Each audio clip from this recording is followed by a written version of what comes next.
and doing what is required of you so that we can all collectively, and he talked about collective responsibility. Cabinet ministers have a collective responsibility. Even as citizens, we have a collective responsibility to be able to perform what is required of us. Yes. Well said, engineer, even quoting the Bible, that was a good one. Yes. Mwalimu, Yes. speaking from where engineer has left, yesterday on your social media, I did see that you were with the Prime Cabinet Secretary, Yes. that is Musalia Mudavadi, yes. and all of them, they have pledged that they will deliver the mandate and the Kenya Kwanza manifesto. Perhaps there are some things you talked about that you can share with us? Yes, of course, the Prime Minister, Musalia Mudavadi, the Prime Cabinet Minister, has already been in Parliament before. And as we had a discussion yesterday after the swearing-in ceremony, the main thing he's telling us is that when they had the first, when he first became a cabinet secretary, that was when he was 29 years old. He was among the people who began what we have today, like the Kenya Revenue Authority, when he was the Minister of Finance. He began things like, you can imagine this country did not have a revenue authority. And so right now he's talking about having to work even to make things much better. That time again, when he became the Minister for Finance, he also says that that's the time the country was going through a very hard time economically. And he came up with policies. Some of them have even actually been studied at the Strathmore School of Economics. And some of the students at the Strathmore School of Economics were yesterday with us and saying that some of the things we are studying right now at Strathmore are some of the things that the Prime Minister initiated when he was a Minister of Finance. So what we can say is this: when you look at this cabinet, the president must have selected very carefully. But the problem normally with us Kenyans is that we start well. The problem is the finishing. All the cabinet secretaries we have seen, every time they are mentioned or they are brought on board, we also see this. We saw when Uhuru Kenyatta and William Ruto first unveiled their cabinet, when they had the similar shirts and a red tie like this one of yours, and they had rolled off their sleeves. They came up with a cabinet which they say this is like a dream team. It's technocrats. These are professionals. But as days went by, some of them were caught up in corruption. Some of them even had to relinquish their positions. So the issue is, it is every individual. It is your wiring. It is the software in you that makes you to be a person who can wake up early, who can dress up, and show up. Actually, what the president was telling these ministers is, I want you to dress up very early, show up at your offices and work. He's telling their spouses, and they were there. And I could remember we were seeing they were taking pictures there. He was telling them that from now, don't expect your spouses to come back to the house early. Some of them will stay in the office for late hours. Now, he's just simply trying to say, we want to work. The question is, will they hear? Will our ministers and our Public Service Commission and the people who work for the civil service, will they listen to this? We have had people like John Michuki. We saw what John Michuki did when he was a Minister for Transport and Communication.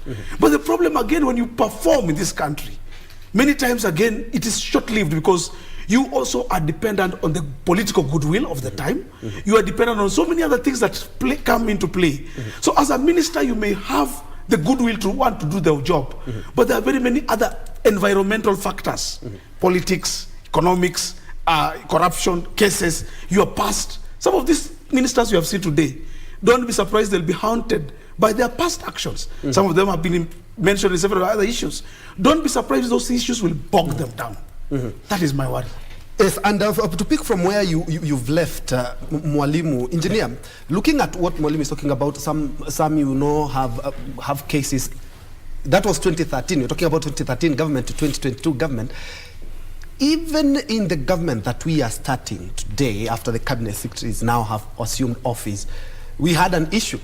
We had an issue with the CS now of tourism, and where the whole committee had a unanimous decision is that we don't think she's quite qualified. And leave alone that, the minority side had issues with two CSs, Aisha Jumwa and also Mithika Linturi.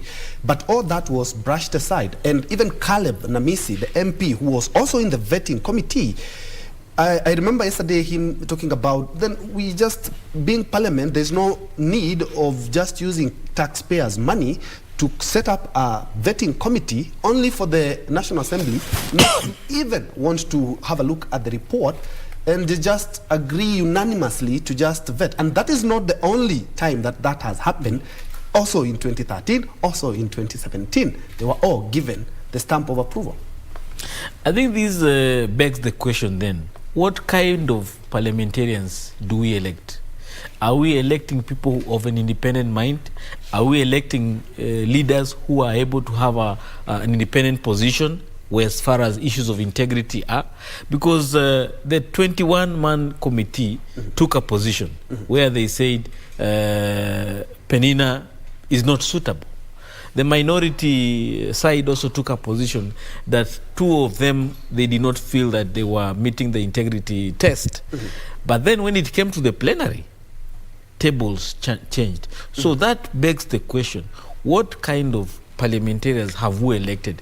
And probably that will tell into the kind of quality of legislation or debate that we are going to see over the next 5 years. Probably it will be the kind of debate where there are forces beyond what we are seeing that will influence how things happen in parliament, which might be very unfortunate because we are looking forward to where the three arms of government will be independent and none is influenced by the other. But when we see that there could be underhand dealings influencing one arm of government doing business with the other, then there is something to worry about. Because in my feeling is that majority of Kenyans were able to participate in this vetting process, and therefore every Kenyan had already formed an opinion on the person who is suitable or the one who is not suitable. And therefore the report that was presented by the majority and the minority communicated something in terms of what Kenyans felt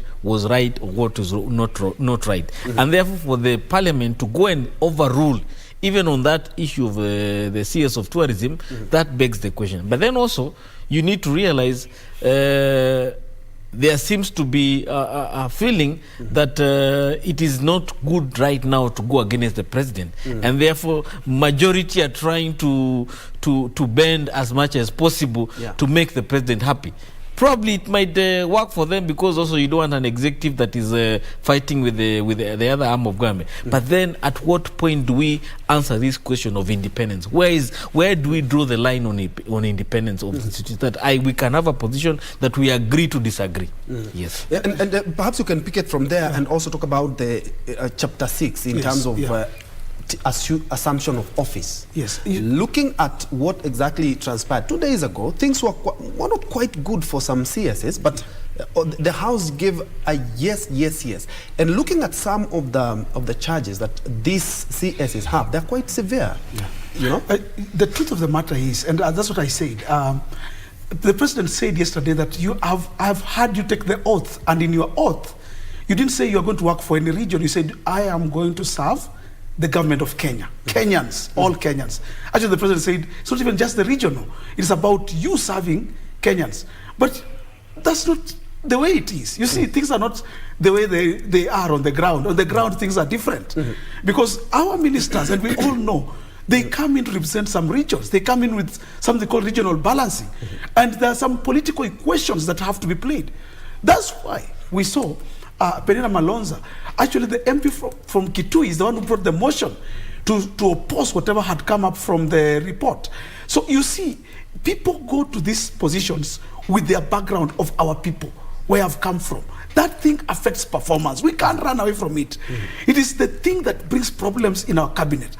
That when you come in, you say, I have come with my people. And that's the problem, the nature of our politics. We can't run away from it. And I like what engineer is saying. That is why when you start asking really, where is the independence? Because everybody who comes into a cabinet, when you bring in people, especially who are some of them who are politicians, they don't come as the individual. They come with a constituency. They come and say, you see, I have been chosen to represent you people, say from Western. I am the one representing, for example, from Coast. And I'm from the one Ukambani. And when they go for a political function, for example, the president is attending a service in, say, in Kitui, you will see this cabinet minister who was vetted and told to serve Kenyans will be the one organizing that visit in Kitui, especially the one who is from Kitui. So the thing is that we can't really come away. Kenyans, we have refused I don't know if it's my generation and the engineers' generation. Maybe generation ingine the coming generation will change this. But my generation lives in this thing where President Moi said, at the end of the day, everybody goes back to his house. Kila kuku must go back to where it has come from. So it always ends up that way, that the minister finally has to go back and sit with his people, must go back home. That thing, the day it will end, that's the day you can expect independence and proper performance. And I normally tell some friends of mine when I meet them, I tell them, Kenya is not the US. You cannot compare, say, with the US or the UK, what you have seen in the UK, where a prime minister takes charge in 40 days, discovers I can't work, and resigns. I want to say here this morning, don't imagine that any cabinet minister will just discover that I'm not working, now I want to resign. Never. It will not happen. Whether they have got criminal cases, whether they have charges in court, they will still want to stick there. It is the wiring of Kenyans. It's different from whatever you see in the UK and in the US. And it's very different. Yes. There's something I also want us to talk about, because a lot of Kenyans did talk about it, and looking at the newspapers and other social media, they were on really on the heads of the nominees back then. Now they are CSs, when it comes to the wealth that they own, and bearing in mind that a lot of them have a political background. They have wealth that a few Kenyans can only dream and imagine of, just to show you maybe how lucrative that politics are. Well, it's very clear that if you join politics and if you get a political position, it's a sure ticket that you'll be very rich or you become very wealthy. I think, but it's also good to know that we are not, we don't have poor CSs who will probably go and eat whatever they find there. Probably we beg that they just be satisfied with what they have and do what we call public service. And public service that is not in conflict with their wealth, because we don't want also people, because somebody today is worth 4 billion, by the time he leaves this office come 2027 or 2032, he's worth 40 billion. At whose expense is his wealth growing that big? So we want CSS who will go and discharge their services to the public without in any way using that position to influence how their wealth will grow. But Kenya politics, economic wealth, they are one and the same thing. I hope we can have a situation where our politics and the social well-being of our people can work together, because when economics of a few individuals takes precedence when it comes to championing political interest, then the social welfare of our people is left out. If you see a lot of this wealth that people accrue because of politics, at the other side of this coin is that you find our health suffers, our education, quality of education suffers, our good infrastructure suffers, because it's only a few people who benefit when the politics that we have benefits a few individuals at the expense of the real service that we require from a government. So I just hope that Ruto will use this administration not just to talk about the hustler nation, but to uplift them.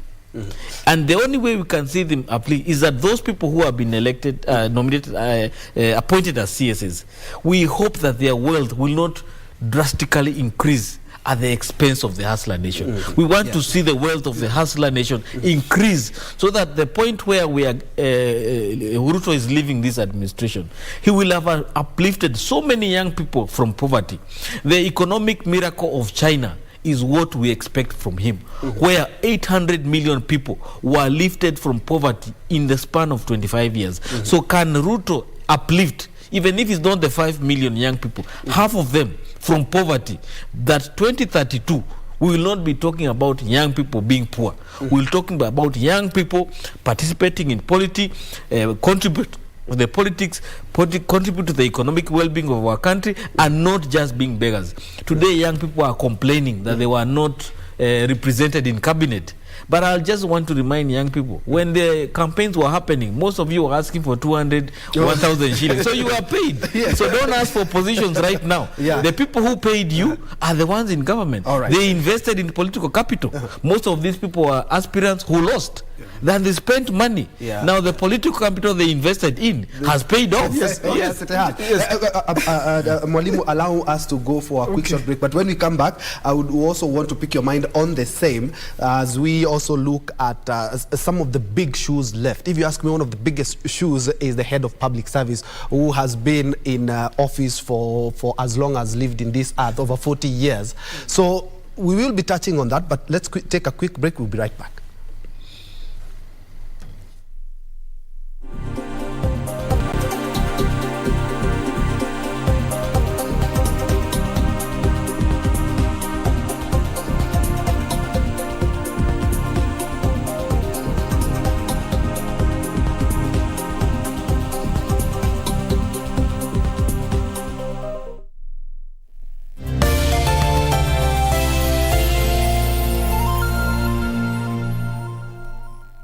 Kupata Zaburi 18 mstari wa pili, dial *811*817#. Mwenyezi Mungu ni mwamba wangu, ngome yangu na mkombozi wangu, Mungu wangu, mwamba wangu ninayemkimbilia ninapohitaji kuwa salama. Zaburi 18 mstari wa pili. Zaburi 18 mstari wa pili, dial *811*817#. *811*817#.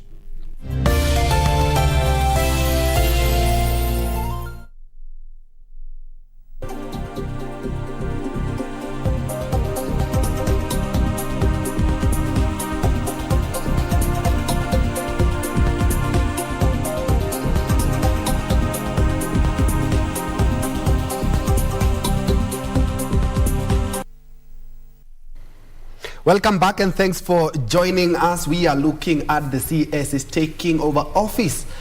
They started yesterday and today is another day. But also today there's a lot that is happening. President William Ruto will be presiding over the 2022 Taxpayers Day just to celebrate and commend all those who pay taxes, including individuals and also companies. And also Deputy President Rigathi Gachagua is leading a Kenya Association of Manufacturers humanitarian initiative where they are having a fundraising in Westlands. We will be keeping a keen eye on that, but allow me to rope in my panel of experts. We have Engineer Crispus Wadiba and also we have Mwalimu Peter Amunga. And just before the break, we were looking at some of the big shoes that they expect to fill, and also we were touching on the wealth of these people. And during the break, some people were talking about, we saw that some people were talking about, it's a quite rich cabinet, if you ask me. Yeah. And one of the biggest shoes to fill, if you ask me, is Joseph Kinyua's shoes as the head of public service. And he has been, over the years, quite a trusted lieutenant, if you ask me. If he has been able to preside over 4 governments, something that we hardly see. And now he has said that after 44 years, now I'm leaving public service. And Felix Kosgei is going to take that. I would also want to pick your mind on the same. Yeah. You know, first of all, I want to really congratulate that kind of person, Joseph Kinyua. Obviously, that's not an easy task, you know, handling this kind of governments, handling the transitions. He actually comes out as a person who is very sober. Of course, the people in Kenya Kwanza, me included, we really were not happy with him that time of the election, the Bomas fiasco, because he was accused of being one of the people who tried to come there and try to influence the outcome of the Bomas. He was named adversely on that. And again, that's where again you discover something very good, a good quality about William Ruto. When you look at it, President Ruto, after the election, and even he said it yesterday, the elections are over. We want now to serve Kenyans. He said it also in Kitui that as leaders now, Kenyans are not in the opposition, or Kenyans, all Kenyans are in government. It is leaders who are either in the opposition or in government. So someone like Kinyua and others who have also served, people like Chelugui, because they served in the other cabinet, they are serving now in this cabinet. We have seen Monica Juma. Monica Juma served in the other cabinet. We are seeing her coming in now as an advisor in this cabinet. And so we are looking at it and seeing that there are people who have got a track record. Now, and that is what we need in this country. People with a track record, people with a CV, people with a bank. There's a time some of us were trying to apply for jobs in the Kenya Kwanza, and we were being told, we want to see your track records. Give us your CVs. Show us what you have been doing all along. Don't just come and with your CV and say, I want a job. What have you been doing even when you didn't have this kind of job? So this is the track record that Kenyans, and even the youth, the hustlers that we're talking about, our youth lack this kind of thing. We need to get into this thing we call volunteering, doing some things like in a country like in Israel, the National Youth Service, what we call the National Youth Service, is a very important thing because they bring out something called the youths are able to be seen, that they can do some work. We need political academies in Kenya, leadership academies, whereby we can see a leader being trained and being brought up. That is what we lack. What you see in football, when you see this Real Madrid, you see Arsenal. Arsenal has got an academy for the youth, for the young ones, so that they're set to train even when they're 10 years, 8 years old. And I think that's what we also need in this country. A track record. People who have been brought up as leaders. And when they become leaders finally in political atmosphere, they become proper, well-brought-up leaders. Like we have seen, we saw Francis Kimemia. We are now seeing, we saw Mudaura. We are now seeing also Joseph Kinyua. These are people with a track record. And most times when you look at them, they're not inclined in any side. They're just doing their job. And that's what we expect. But I want to say something about Kwame Nkrumah, the first president of, was it Ghana? He said, he told Africans, and he wrote a book, he said, first seek ye the political kingdom, and all other things shall follow. In Africa, it is first seek the political kingdom, and that's why you see our politicians seem to be doing well. Everybody's resigning. When you see a person who was a lecturer at the university, like for example, I just want to quote Murkomen. He was a person who was lecturing at the university, Moi University School of Law. But after a few years of being in politics, he's now a millionaire. He comes up and says, I'm worth around 800 million. We have seen someone like Chelugui, he came up and said, when he was first vetted in the first cabinet, he had around 280 million. This time when he was declaring, he talked about 600 and something million. In a span of 5 years, or less than 5 years, he has made an extra 400 million in terms of wealth.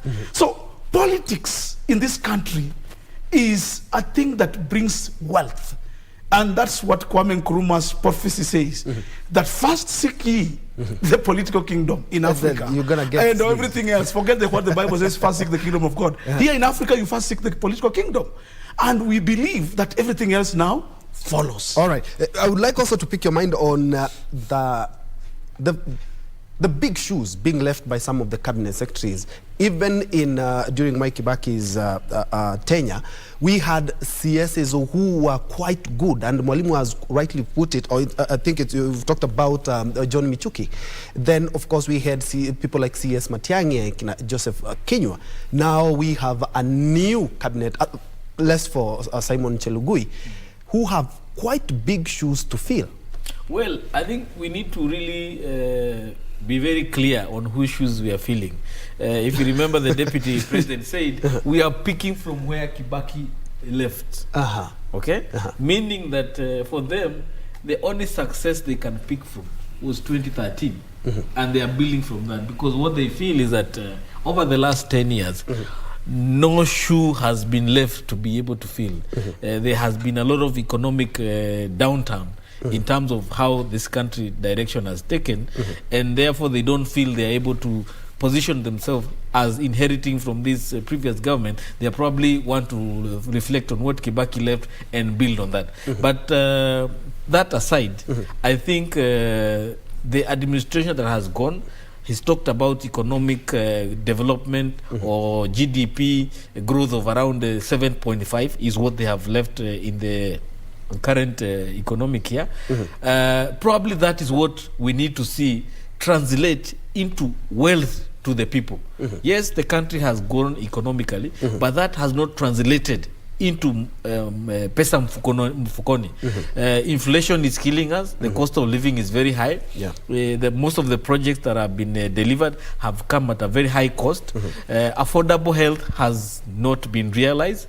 Affordable housing has not been realized. Yet we see numbers being thrown around where projects have been done, programs have been delivered, but in the real economic life of people, that has not translated. So I think that is a shoe that needs to be filled. Kindly hold the thought, because for the first time in this show, we are having a CS who is speaking. That is the trade CS. Moses Kuria, as I had alluded to earlier, is a Deputy President. Rigathi Gachagua is here in Westlands presiding over an event by the Kenya Association of Manufacturers. Let's first of all listen in. Ask ourselves, why are we here 60 years after independence, that we have to do a harambe for the stomach? I think that we need to have a different conversation.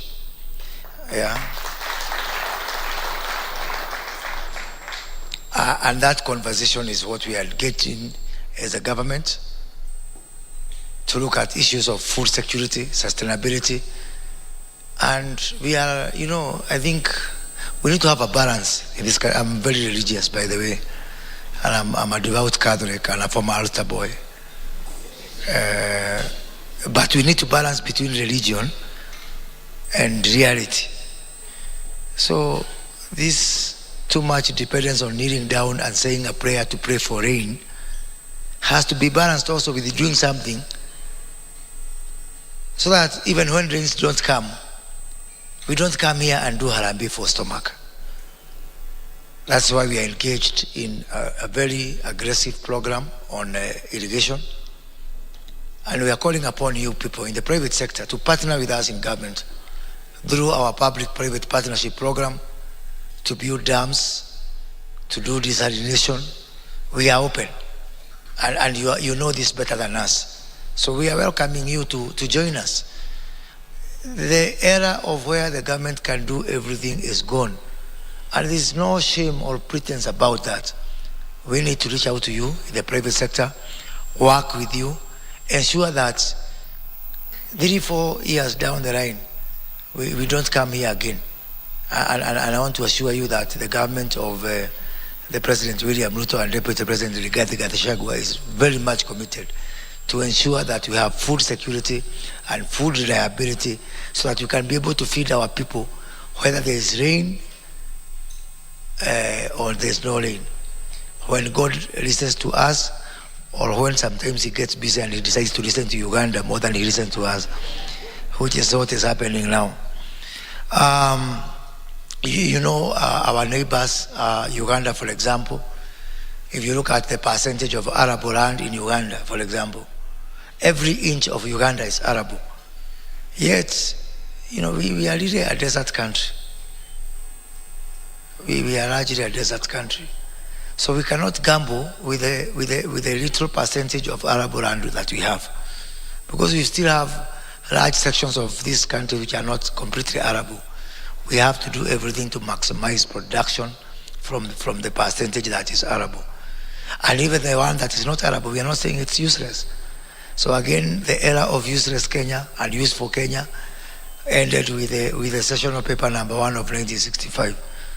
The Kenya of today, every piece is arable, and that's why Rebecca is here as our CS for arid and semi-arid, because even her, she'll be at the forefront of ensuring that she's contributing to this kitchen, to the Kenyan kitchen, through livestock and such other things.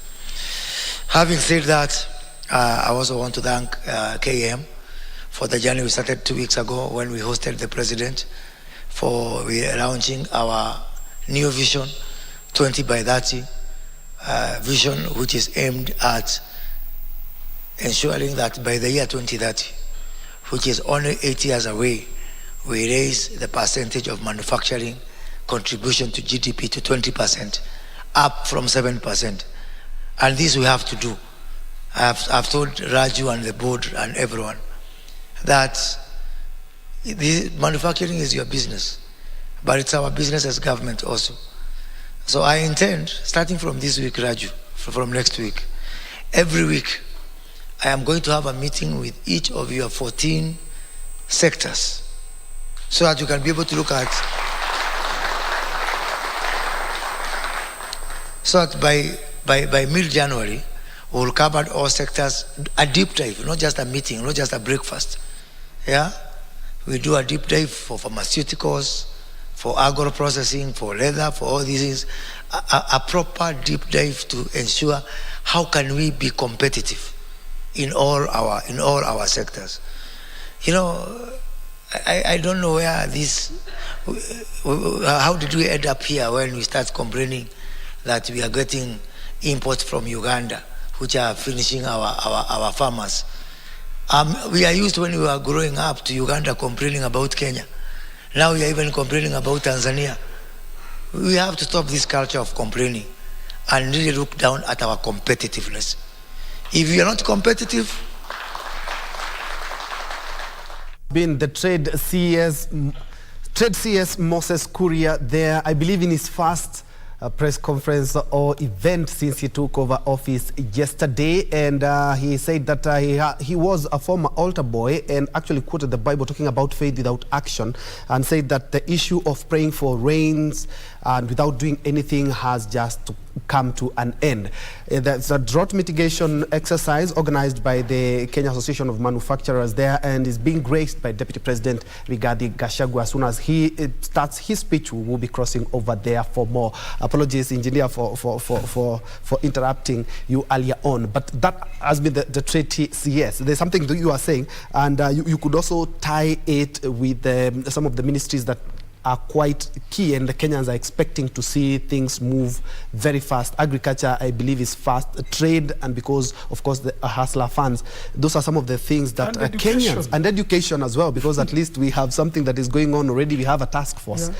Some of the ministries that Kenyans are more than expectant and should manage the expectations. You know, I want to agree with Moses Kuria that we cannot sit there, beg for rains or pray for rains while we have something we can do. And I think we need to reflect on the Kibaki administration. One of the things he did, he stopped the issues of Harambes. And by just saying we don't want any Harambes means we are not going to be a handout economy. We need to work hard. We need to put effort to whatever we want to get. And therefore, what Moses Kuria is saying, if there is anything we need to do to change the economic dynamics of our country, let's do that. Kenya has been an economic powerhouse for many years. Now that we are seeing Uganda and Tanzania and even Ethiopia threatening that position, we need to do something. And think we need to take stock of the last 10 years, what have we done wrong, and correct that narrative and be able to do what is necessary to position ourselves back. A lot of these regional countries, they look up to Kenya in terms of economic prosperity, in terms of political direction. We cannot afford to lose that position. And I want to just also discuss about the education sector. We have invested a lot of money on areas that are not important. I understand that we are spending close to 100 billion on publishers. Well, if you go to the infrastructure in schools, it is very bad. We need to start looking at how can we bring the issue of private-public partnership to build the infrastructure in the schools, so that the government does not have to spend a lot of money in doing dining halls, classrooms, and maintaining them. Leave that to the private sector. Let have a capitation paid to the private investor who has put up a classroom. And then the Ministry of Education can focus on having a well-paid teacher, a well-fed student, a well-resourced class, so that the quality of education can be able to improve. One of the things that this country has that makes us a good economy is human capital. And therefore, when we don't invest in our human capital, whatever the ministers will want to do in terms of positioning our trade deficit as a country will not happen. Because as long as we are not able to churn out good human capital, our trade position in the region will not be there. Our ability to export and produce and export will not be there. If we want to do value addition in our agriculture, we will not be able if we don't have the human capital. And therefore, education is very key. That if this CBC program is what is going to transform this country to be where it is in the 21st or 22nd century, then that's what we need to invest in. The issues about infrastructure, we have other mechanisms we can mobilize money and invest in the infrastructure. If it's the issue of delivery of education through digital platforms, can we invest in that so that we can have a young generation that is produced, that is digitally competent, is able to use to do innovations, is able to use ICT to deliver the knowledge they have and the skills that they have, so that we can be able to be this very transformative economy. China today, one of the things that have helped China is because they invested in technology. Every young person in China comes out knowing that being tech savvy is very important, and therefore they have been able to lift as many people as possible from poverty within a very short time. The biggest companies today in the world, 8 of them are tech companies. And therefore, we also need to see the trade minister focusing on tech companies from Kenya. Safaricom today is one of the biggest investors in Ethiopia. Not because of anything, not because they are selling tea or coffee. It's because of technology. And therefore, if we can be able to build as many tech-savvy companies that we can export to Uganda, we can export to Tanzania, we can export to all of Africa, then that would be the thing that we need to focus in, so that other than focusing on food, on manufacturing, also technology is something that our young people are able to leverage on. They are very good in that, and it can be one of our biggest export as a country. Indeed. Thank you so much, Engineer. You've really put it, technology, education. You've touched quite some ministries. And I'll begin with something that Mutahi Ngunyi, the renowned political analyst, talked about. He said that President William Ruto has never lost any political seat that he has sought, and he's the first president to win it in the first stab. And he added to say that he's not gonna fail Kenyans, only that his CS could fail Kenyans. And looking at what Engineer has talked about is that each and every CAS has his work cut out. As even touched about technology, agriculture, and also I know you're very passionate about education matters. And actually that's a correct point, because starting from William Ruto, even he was in the Ministry of Higher Education during Kibaki's time, and his programs, among them were encouraging TVETs to come up, you know, what we nowadays call the TVETs, you know, the vocational and training colleges. Now, that is what we want. We want innovative leadership. We want leadership that is able to incubate, to bring out innovators from our people, our young persons. You know, like I'm so impressed about, for example, the Minister for Information, the new Minister for Information. I was very impressed when I saw him talk about particularly this media house, you know, saying this is our public media house. We want to rejuvenate it. We want to revamp it. We want to put in funds. You know, now that is what we want. The problem we have had with the Uhuru Kenyatta regime, and I have talked about it in so many places in my blogs everywhere, is that Uhuru Kenyatta seemed to go so much about privatization. He was more keen on seeing the privateers really progress. Private media houses, private schools, private what. During his regime, those privateers have prospered. It is time that we have somebody who can believe in the public Malia Uma and how we can make it better. You know, like a media house like this one is actually the one that's supposed to regulate. If in England, BBC London, or for that matter, is the one that regulates that any other media. They first come to them even to seek for licenses. That is what we need. Make our media house, KBC and others, to be the ones that are regulating these other people, because they have the resources. You put there the professionalism and they become the better ones. Now, that's what we are expecting to see from William Ruto cabinet. Innovation, leadership of thinking the future, and incubating our public facilities to become better. And that is what Mwai Kibaki did.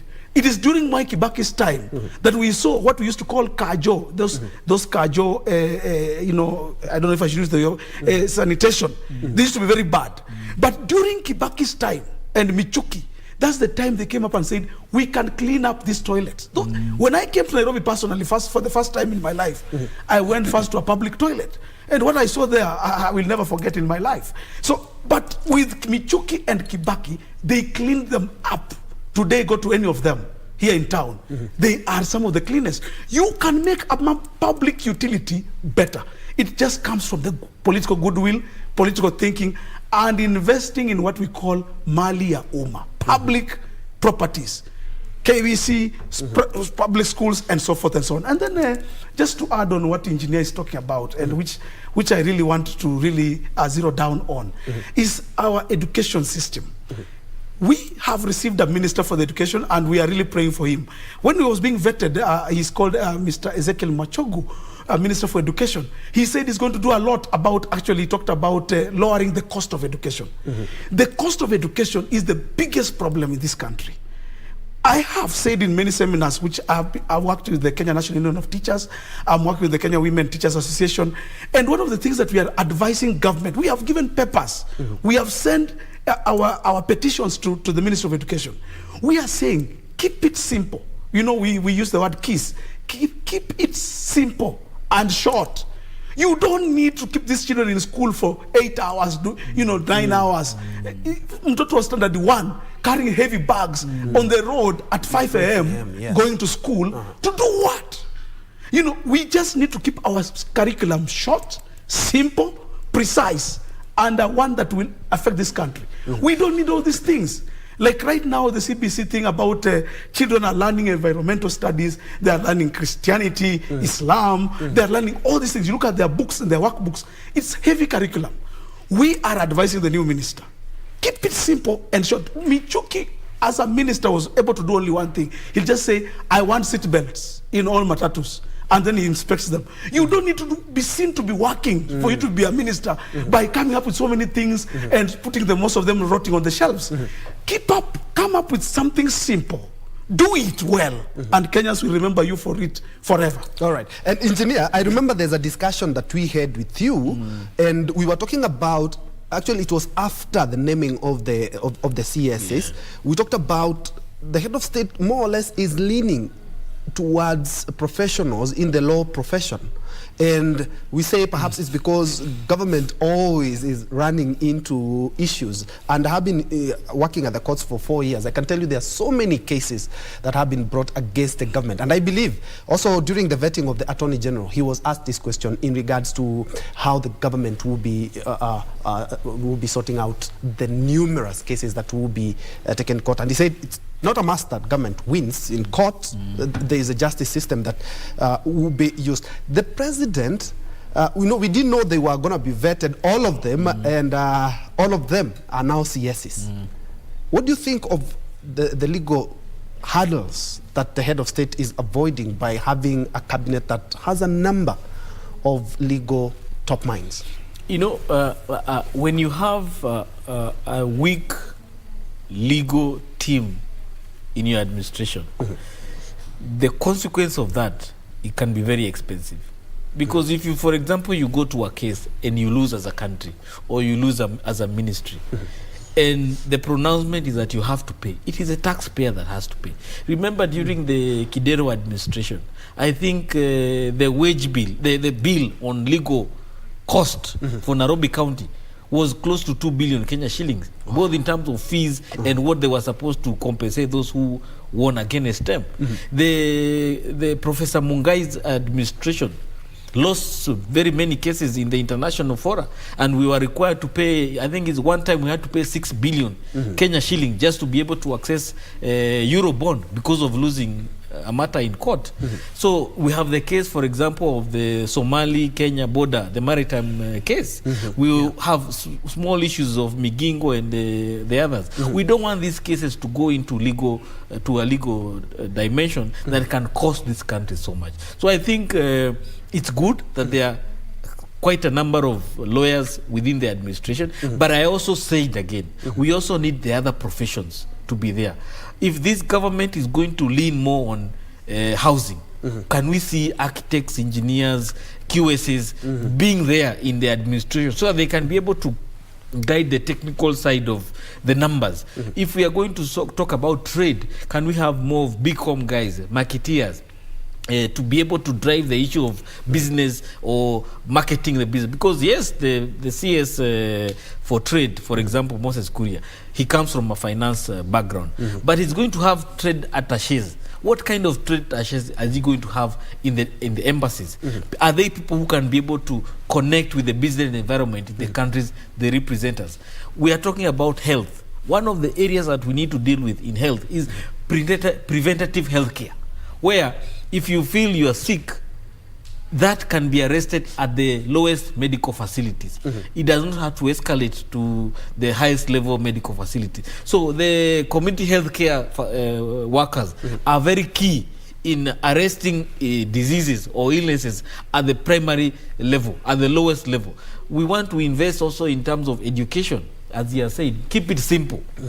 A lot of young people today, there's a lot of knowledge they are learning in class, which is not necessary.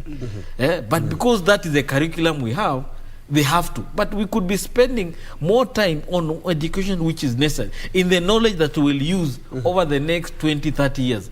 We have a 2030 vision. And if you are going to realize 2030 vision in 8 years' time, then we have to spend a lot of that time in what is important to get us there. We don't have to spend a lot of knowing who was the king of France or who was colonizing who. That is not necessary. What we need now is technology. You understand? What we need now is agriculture, is health. Those are the things forensic science, the things that can help us to solve our day-to-day issues. Not things about the history of Europe or the history of China. Those can be learned at another level if you have an interest in that. But right now we need to empower young people on the skills that can be able to shape them in the direction they need to take in terms of the career they want to achieve in life. So I think it's important that we balance. Lawyers are around, there are 7 or 9 there in his administration. Out of 24, I think that is a bit skewed, but let's see what will come up in terms of the PSs and the CSs, and also in the other positions. It's a good thing, and I'll pick it from where engineer has touched on. He has mentioned something in regards to, yes, indeed, of course, around 9 have a background in law, which is a good thing. And he has talked about now talking about even attaches. I want to go to the PSs, which we are expecting at least 50 anytime. What emphasis should the president be keen on in regards to complement the profession and the expertise of the ministers that he already has now?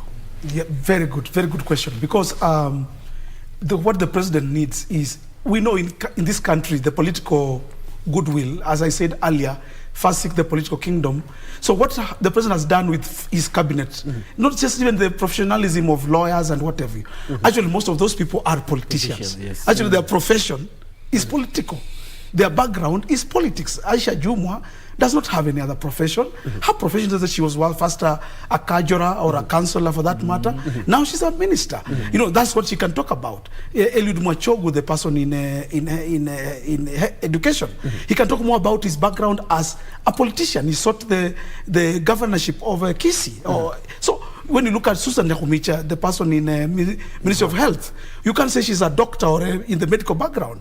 She has been in the trenches with us, you know, trying to look for votes for Kenya Kwanza and for Ford Kenya. So these are people who their profession is actually politics. So the president to balance, and that's what we are hoping and we are really praying, especially people like me who are professionals, is that we are hoping that the president will back up his cabinet with proper professionals to sit in those ministries. And that's why we have been praising a person like Joseph Kinyua. We talked about Francis Mudaura. These were now more professionals. The professionals are supposed to do the work. They are the accounting officers in all those ministries. They call them the permanent secretaries. These are the people who are supposed to hold the professionalism of each ministry. We are hoping, for example, in the Ministry of Information, can we now that we have Eliud Owalo as the minister, he has nothing much to do with journalism. I don't think he went through those schools. Okay, but yes. Hold the thought. My director informs me that Simon Chilugui is currently addressing after, of course, taking over the reins of power yesterday. Let's first of all listen in. So with the celebrations we had following your kind consideration yesterday, Your Excellency. We had a long night and a long day yesterday. So when I got this invitation from Mr. Abdul Mwasera, I told him I'll just dress up very fast and rush.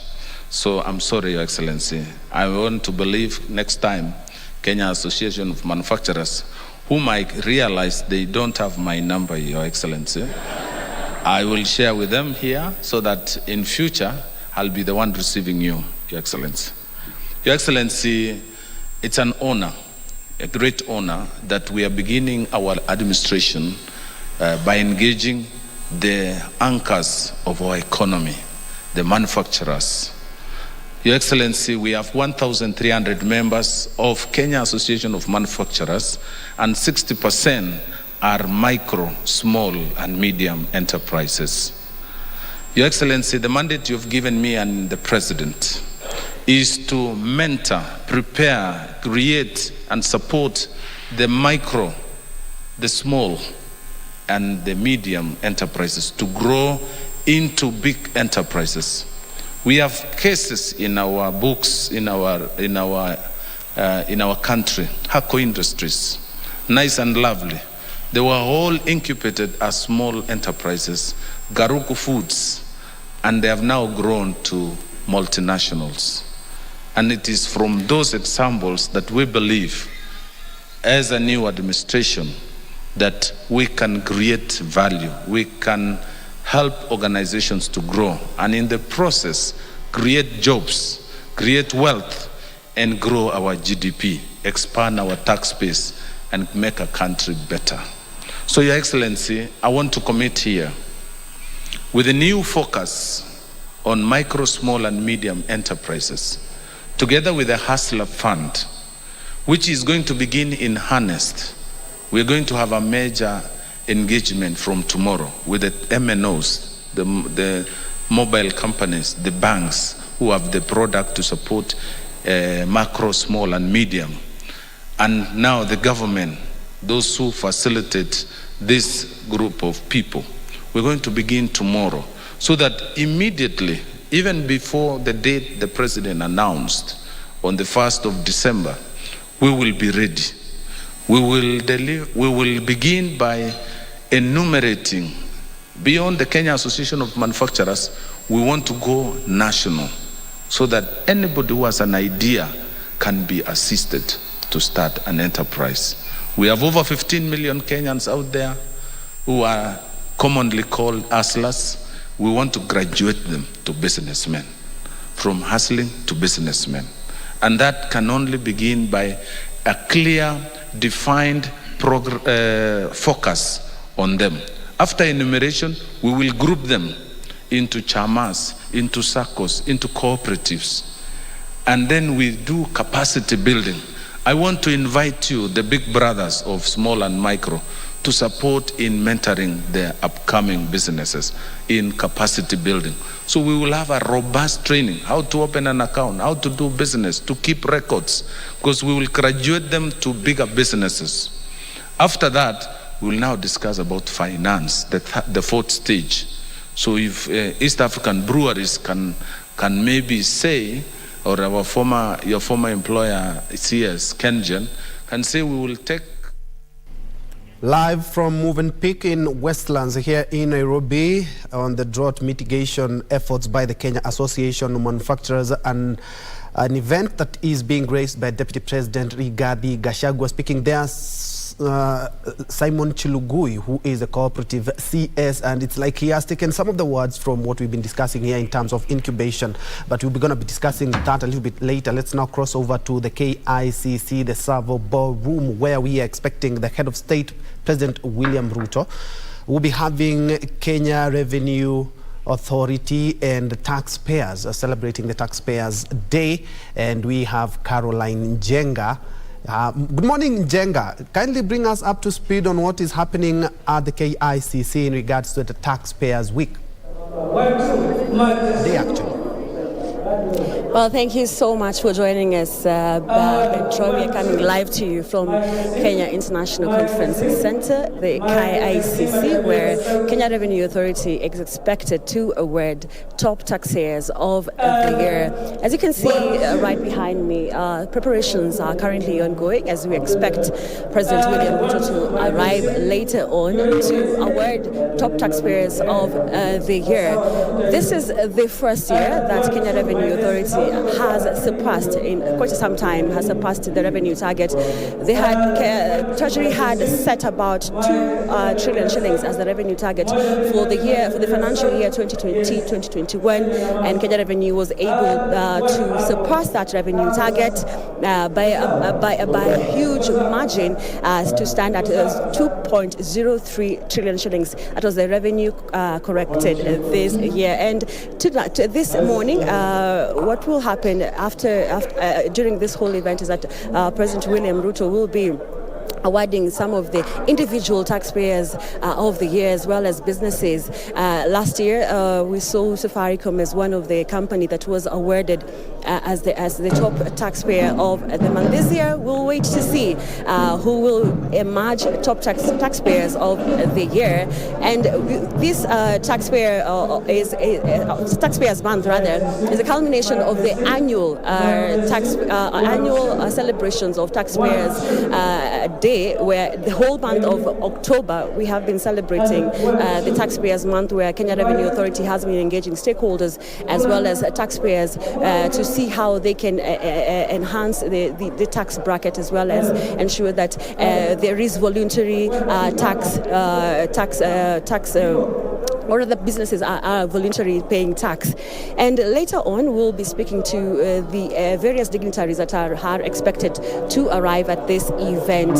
As I had told you earlier on, we expect we expect also the Cabinet Secretary for Treasury to arrive here and to congratulate these top taxpayers as well as other dignitaries from the Kenya Revenue Authority, and also those who are in collaboration with the Kenya Revenue Authority to ensure taxpayers out there are paying taxes on time. Now, I'll be giving you update later on. Ben Troy, if you have a question, you can actually pose it. Time do we expect the head of state? All right, we'll be getting back to Njenga a little bit later, but let us begin there, where Kenya Revenue Authority has organized the Taxpayers Day, and the head of state will be there to grace the function that is at the KICC. And it's an interesting point that Njenga has raised, because she has talked about 2.03 trillion already collected, and I believe a few days ago the head of state talked about scaling the tax collection to about 3 trillion shilling. Is it ambitious? Is it tenable? Well, that is some of the things that we'll be putting into perspective with my panel of experts here. I have Mwalimu Peter Amunga and Engineer Crispus Wadimba. As you finish your point, Mwalimu, maybe we can touch on what is transpiring at the KICC before we touch on what is happening in Westlands when you talk about the incubation. We can touch on the tax collection. The head of state, actually the first time when he went to Maua actually, he talked about everybody must pay their taxes. It's not the first time, the second or the third, in less than 2 months that he has been in office. Just to underscore what he plans to do with our taxes in regards to what he promised in the Kenya Kwanza manifesto. Very true. Actually, it was in Kitui during the church service also, the president mentioned there also that for you to help me pay your taxes, you know, he told Kenyans, pay your taxes. And the president is aware, and this is a great, what's going to be happening at the KICC for the Revenue Authority is a very important thing. First of all, if you have not heard, I hear the word Revenue Authority is going they are going to remove it to become now Revenue Service, you know, like the police service, when it used to be the police force. But you know, it came to a place they said, now let's call it the police service, National Police Service. So even the Revenue Authority, I think they are reaching out a place now. They want to make it more friendlier, so that collecting taxes becomes a responsibility of every citizen. It just becomes part of us. And what our country has been lacking is that we have been... Mwalimu, apologies, I have to interrupt you again because now the Deputy President Rigathi Gachagua is on the podium. Let's first of all cross over to Westlands. This gesture of collective responsibility as an action towards ensuring we leave no one behind is the innermost part of our humanity. It is our responsibility to be our brother's keepers. Close to 60 years after independence, we should not be where we are as a nation. At independence, we had the promise to fight and defeat poverty, disease, and ignorance. This is not the Kenya our forefathers envisioned of the 21st century. Today, an estimated 4.3 million Kenyans across 23 arid and semi-arid counties are food insecure. Among the affected are 900,000 children under 5 years, 120,000 expectant women and lactating mothers who require urgent nutritional support. Further, 2.5 million livestock have died, and this is a big loss to the economy. That is why we have met you today as part of our immediate response partners in alleviating the situation. This is, however, a short-term measure. The dire situation we are in calls for robust, sustainable, and long-lasting solutions to drive Kenya into an agricultural powerhouse. This is because we have a lot of land suitable for crop and animal production into surplus. When we reach the surplus production, it will support our economy beyond the current contribution of 22.4% to the GDP, while creating more than 40% of jobs. One of the ways of surmounting the food crisis is bringing more of the cultivatable land under irrigation as envisioned in our manifesto. We must no longer rely on rain-fed agriculture amid threats of climate change and other calamities like locust invasions. We have a clear strategy drawing from our manifesto on revolutionizing and modernizing agriculture. This is one of the first assignments of the Cabinet Secretary for Agriculture, the Honorable Mithika Linturi. As a government, we set a lot of potential in smart agriculture. There is no reason the manufacturers cannot invest in the sector. Indeed, the next Kenyan billionaires will be from the agricultural sector. In addition, we are keen to enhance value addition for agricultural produce. This is also in line with our commitment of tapping into manufacturing to win the country off or reduce the minimum importation for consumption. This will reduce dependence on foreign markets, which are subject to manipulation and other erratic geopolitical situations, like the war in Ukraine, for the benefit of our people. To this end, we are devoted to supporting the incredible commitments made by the local manufacturers last week during the high-level meeting on Manufacturing Vision 2030, attended by His Excellency President William Ruto. While at it, we were particularly impressed by the manufacturing small and medium enterprises, SMEs, who demonstrated their ingenuity and innovations. They are very promising. We need to incorporate them into mainstream production. They are part of the answer to food security. Ladies and gentlemen, we have these hopes against knowledge that over the last few years, the manufacturing sector has experienced negative growth, especially between 2016 and 2020. This was further exacerbated by COVID-19 pandemic. I'm optimistic that the conducive business environment the Kenya Kwanza government is cultivating will revitalize and allow for a bounce back. We must collectively back this sector into an upward trajectory. Together, we shall strengthen quality control of domestically manufactured goods based on research and innovations to raise our share in the sub-regional, regional, and global markets. This is how we shall be equal partners in the global arena. In this regard, I challenge the Kenya Association of Manufacturers to scale up manufacturing by exploring public-private partnership model and other opportunities. With such investments, we'll be creating social equity, reducing inequality, and alleviating poverty. Finally, ladies and gentlemen, at a time when the cost of basic commodities has hit a historic high, we must urgently collaborate for a better tomorrow by investing more in sustainable, smart agriculture to defeat climate change for a stronger society. As a wind-up, allow me to reflect on the report of UNEP of 2021, which indicated that on average, Every Kenyan wastes 99 kgs of food every year. This is about 5.2 million metric tons a year. This is despite the ravaging famine as millions of our people starve.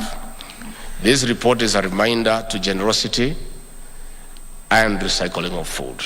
I would like to express our deepest gratitude to the Kenya Association of Manufacturers and her members for supporting the country at this time of need. Asanteni sana. Thank you very much. I just want to buttress what the Honorable Moses Kuria and the Honorable Chelugui has said. The Ruto administration is so clear,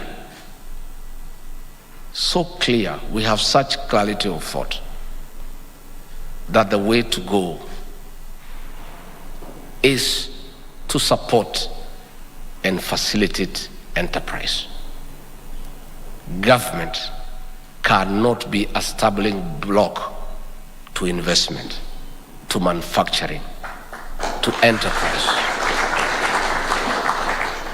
President William Ruto has given a policy direction, and shortly I'll be convening a meeting of all our civil servants at the senior levels to give them in black and white the new policy direction.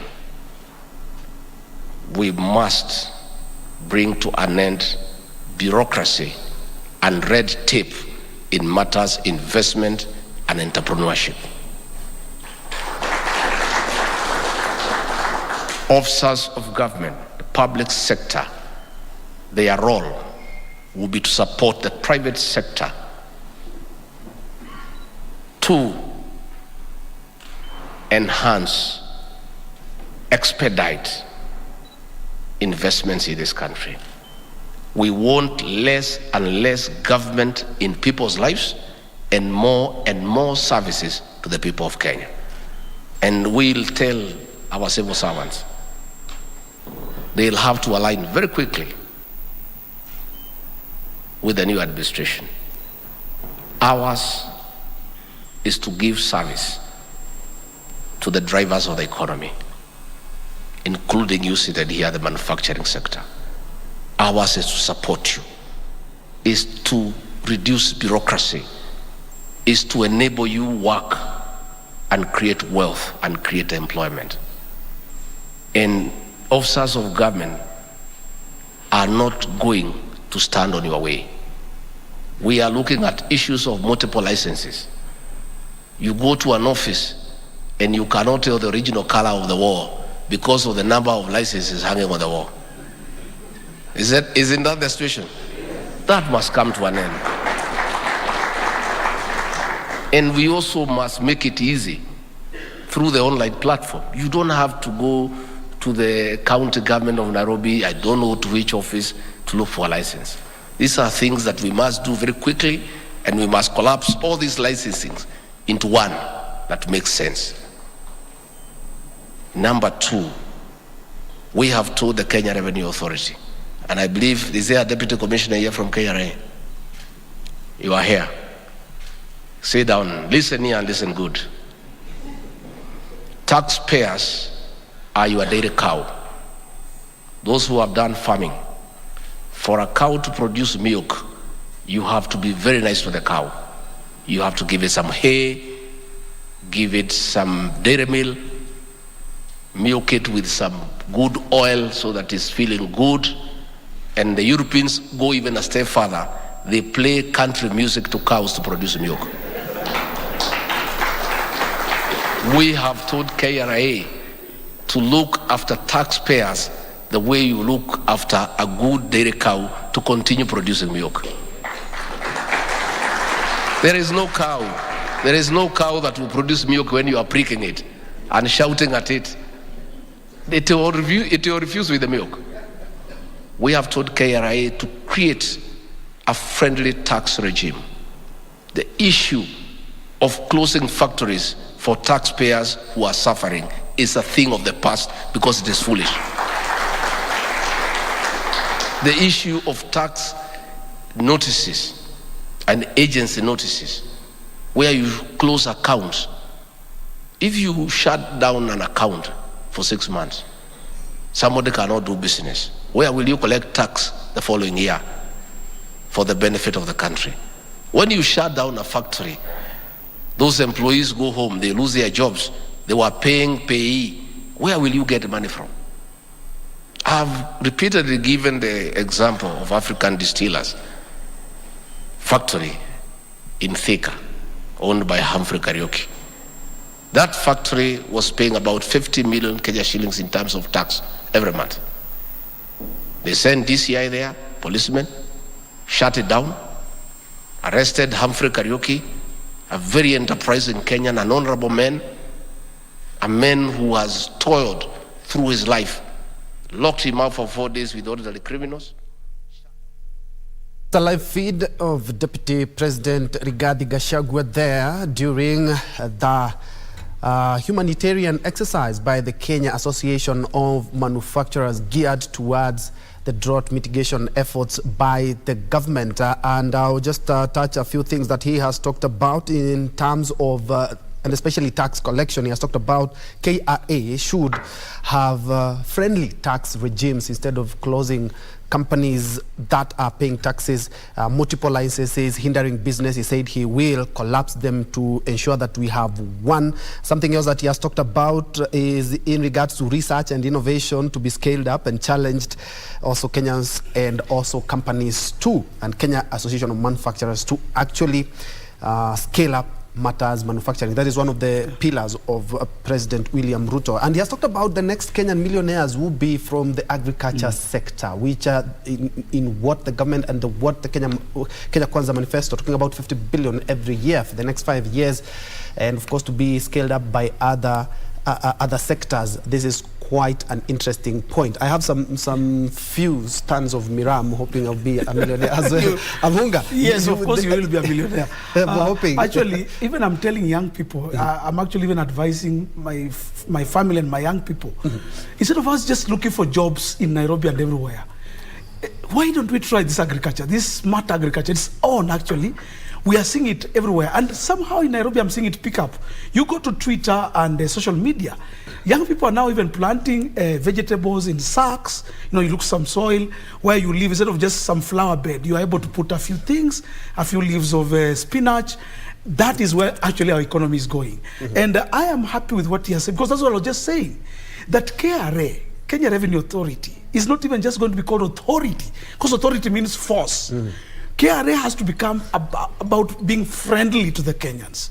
And I'm very happy, you know, as he's quoting some of the companies that have been closed. Keroche, for example, and very many other companies that have really suffered. African Spirit. Humphrey Kariuki, yes. These were things that were bringing money to this country. And by the way, I was in Mombasa the other week for a seminar, and I discovered there are so many hotels in Mombasa that have closed down. In fact, nobody really speaks about them.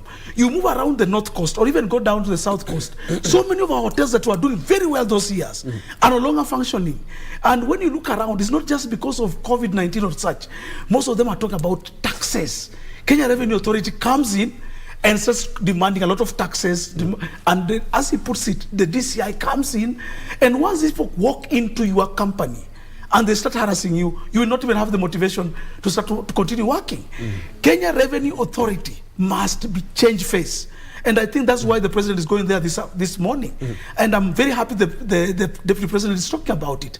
If we must do business in this country, if we have to have our young people do things in this country and succeed, even the agriculture we are talking about, we must reach a place where we have a very well structured Kenya Revenue Authority that talks like the Tanzanians. Ile wanasema tafadhali ndugu na kuomba nikushike.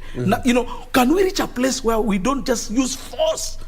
And the word that we use, reduce government from the public, and we have more of the people doing the thing on their own, is a great statement coming from the Deputy President. Indeed, and I would like also your input on the same, and in regards to what they have talked about, and I will bundle them. Moses Kuria has talked about it, Chelugui has talked about it, and the Deputy President Rigathi Gachagua has talked about it in terms of innovation. It's like you had a sneak peek into their speeches.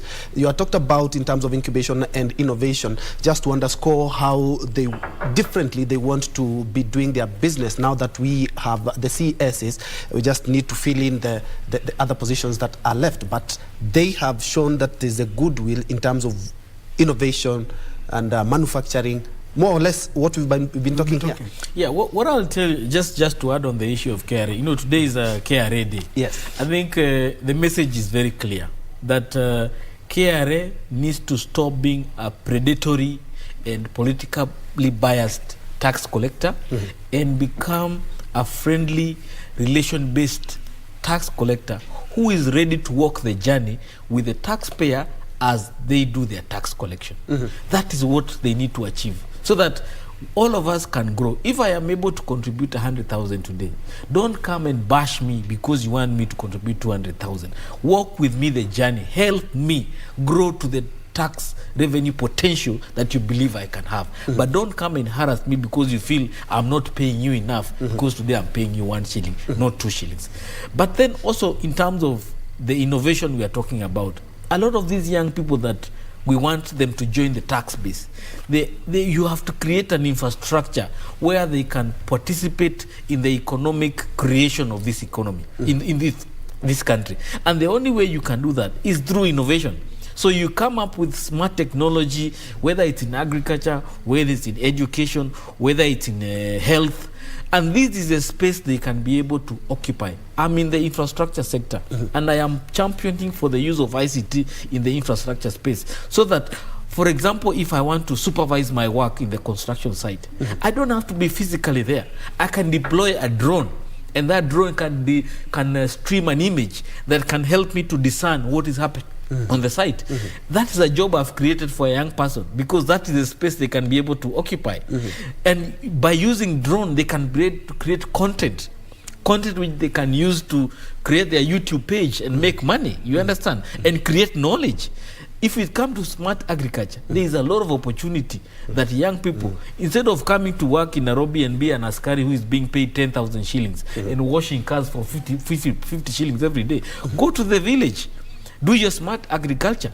Put it on your social media. People will come and buy your food and take it to Carrefour and other supermarkets. And you don't have to come and strain living in Nairobi where life is very expensive. Smart health facilities. A doctor can be somewhere in Nairobi, but he's able to deploy, using technology, a service to somebody in Mandera.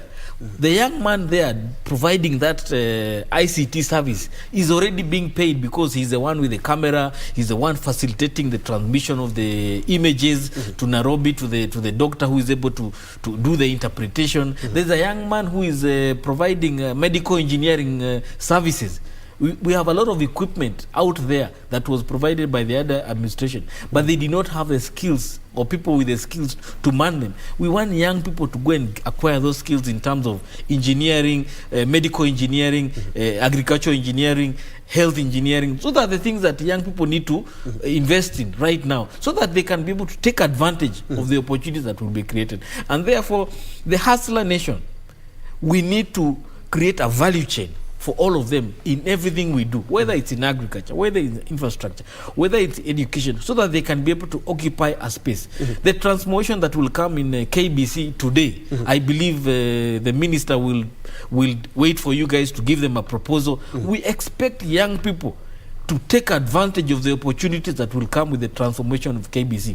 If KBC, for example, will be required to transmit live feeds from every county assembly, those are jobs created for young people in every county assembly to do the transmission of the debate. Because we want to see the MCAs doing their debates the way we see Parliament and Senate doing. Can we have local channels? Can KBC have local county channels, even transmitted through YouTube? KBC Nakuru County, KBC Narok County, We don't have to always be on the air signal, but we can do on YouTube.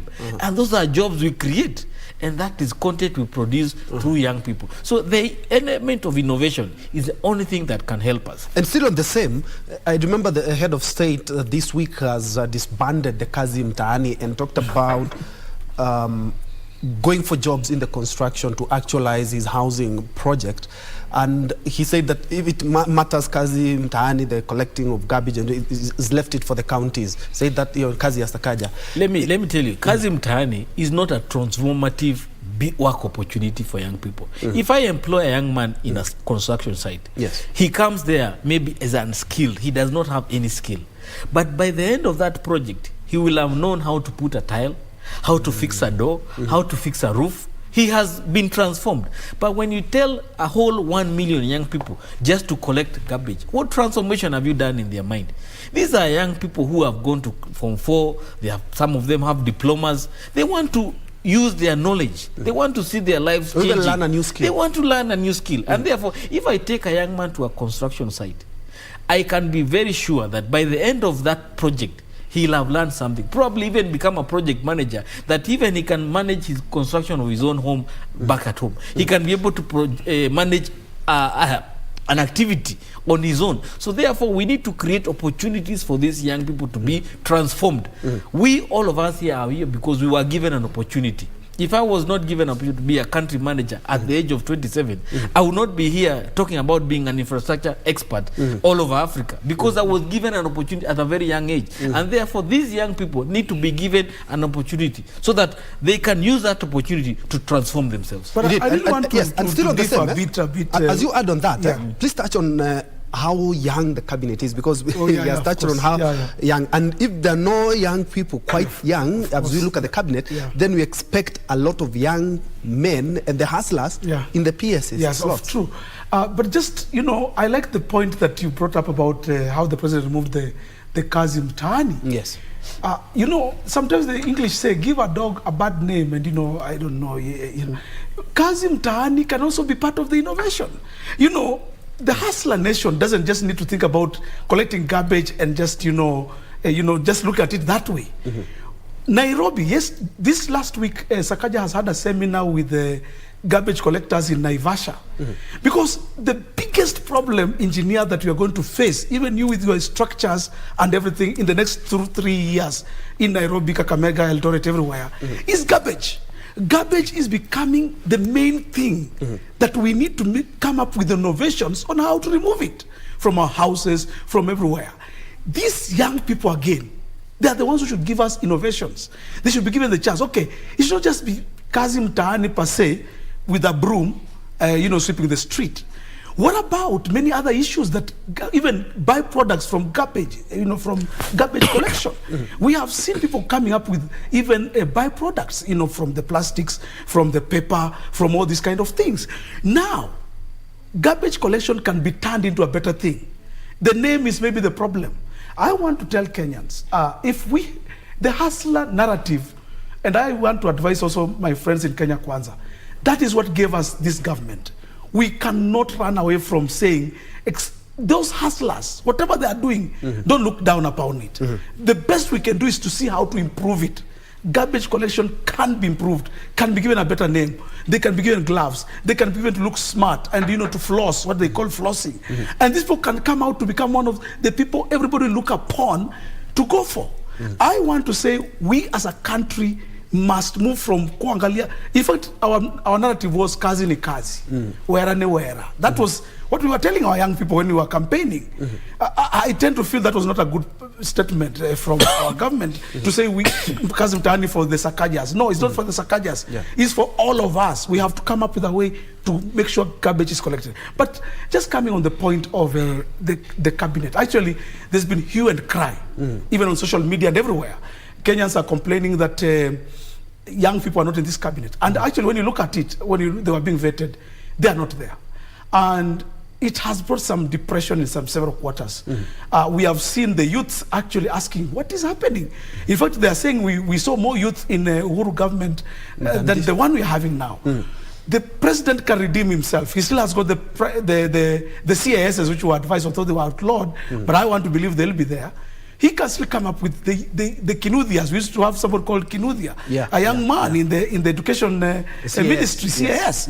We want to see those people. Young people want to see their own. We are having a problem there again. And that's why I said I want to differ a bit with my very government, which I support and I really agitate for. There are places we are missing some points. The young people needed to be in this cabinet. But now that they are not there, can they be there in the PSS? We want to see a young man, 30 years, 20-something-year-old. My friend Musalia Mudavadi was made a minister by Moi at 28 years old. When will we again see another 28-year-old young man or woman given a ministry to run? We want to see that. Tom Mboya became what he is today. Tom Mboya became... In his 20s, actually. In 20s. Yes. Mwai Kibaki, whom we are talking about every day and liking, and look at his pictures in 1963. Mwai Kibaki was a young man in 20-something-year-old. These young people are actually supposed to be with us wherever we are. We are missing them. We need them. And if we lose these young people in our government, we lose them in our jobs, we are sidelining them, we are going to regret as a country. Because these guys are more innovators than us. Actually, a person like me, Mr. Munga, I cannot really compare myself. I look at what they write on Twitter. I'm a writer. But many times whenever I look at what the young people are writing, I say, these guys are sharp. These guys are bright. They have ideas. The problem is tunawakazia, tunawanyima oxygen. Can we do better than that? Indeed, I do concur, because I have a daughter who is almost in her teens, and when it comes to tech service, the computer, the phone, she's even better than I am. Of course. You should touch on the same, because looking at the government, and Mwalimu has clearly put it, that they campaigned on a hustler and young people being included in the government. And I remember there's a discussion we had with a certain MCA who said, yes, he said a hustler government, Mama Mboga, Jamawa, Pikipiki, but it was more or less a figure of speech. And we told him, no, that is not what exactly it means. What it means is that he has to get people from this sector. There are some border people riders who have degrees. We have Mama Mbogas who have their own impressive credentials, who should be included. And since we are headed to the PSs, 50 of them, what would you like to see? You know, Kenya does not have a shortage of qualified people at whatever age. We have qualified young people who can be CSs. We have qualified young people who can be PSs. What is lacking and what is key in this administration is what political capital do you have to occupy what space. And therefore, at the expense of that, many young people will lose out. And I think what Ruto needs to be fair is that we realize many young people may not have marshaled the resources to campaign, to propel his narrative the same way other people with money may have. And therefore, he cannot afford to exclude them. He has a responsibility to make sure that there's inclusion of young people in his administration. Because 2027, he needs many of those young people to participate in the election, to sign up to as voters, to go and elect him for his second term, and probably even to elect his successor in 2032. And therefore, it is not fair for this administration to appear that it is skewed towards a certain class of people. But then we still have 50 PSs to be appointed. I think we probably have another 20-something CASs to be appointed. We have ambassadorial position to be done. We have CEOs of parastatals to come on board. But more importantly, can we see the hustler fund come on board? And can we see how it will be remitted directly to the young people as soon as possible, so that we can see the lives of young people being transformed? It's not just important to see a young person being appointed. How many lives can that appointment transform as compared to the full realization of the hustler fund, or the full realization of a growing and thriving manufacturing sector, or a growing and thriving agricultural sector? Maybe that might be what we need to see now. But going forward, we need to see young people being given an opportunity to grow as leaders. If we don't give them a platform to grow, when will they take over the president of this country? Ruto was given an opportunity to be a minister at a very young age, himself. 31. Okay, he commands an experience of 30 years in politics, and he never, from his degree, he never went to work as an expert in botany or zoology. He just went into politics. Given that means he was given an opportunity because he didn't even have any experience. Exactly. He was given a chance. And therefore, we don't need to ask a lot of experience for these young people. All you need is give them the chance, give them the space, give them the platform, and they will be able to prove themselves right or wrong. Maybe those who worked with Uhuru Kenyatta did not demonstrate that they are good leaders, but they cannot prosecute the masses of young people out there who have a yearning to participate in the administration because a few who failed in the other administration. Give them a chance, and I am very sure they will deliver. Indeed. And gentlemen, there's something that will be so unfair if we don't do. We talk about the event that the Deputy President is in. We've touched on the event that the President will be gracing in the next couple of minutes. And I remember the head of state talking about when he was flagging 50 trucks to distribute relief food. He said, no, we cannot do this. I'm the 5th president doing this. And one of the pledges of the founding father, Mzee Jomo Kenyatta, was that we're gonna eradicate hunger. And now, this is a humanitarian exercise organized by the Kenya Association of Manufacturers to try and mitigate the drought that we have in the country. Of course, climate change is here with us. It's not gonna be ending in the next couple of years, because we have done a lot of damage. I'd like you to put on exactly what the deputy head of state have talked about in terms of even rain-fed agriculture. He has also touched about research and innovation, and talking about agriculture bringing in the new millionaires in Kenya. Yes, actually, I think the government has the idea. They have the idea on exactly where we can go forward from where we are right now. As a country, we are faced with a situation whereby 60 years since independence, we are still struggling with the same things that we talked about at independence. We talked about things like eradicating poverty, eradicating disease and hunger. We are still there. We are stuck in what we got in 1963. And that is where now this government the revolution that we need as a country must start now. We as a country must now come up with a way to stop what we underwent in 1963. And it can only happen if we have leaders who have talked about transformative ideas.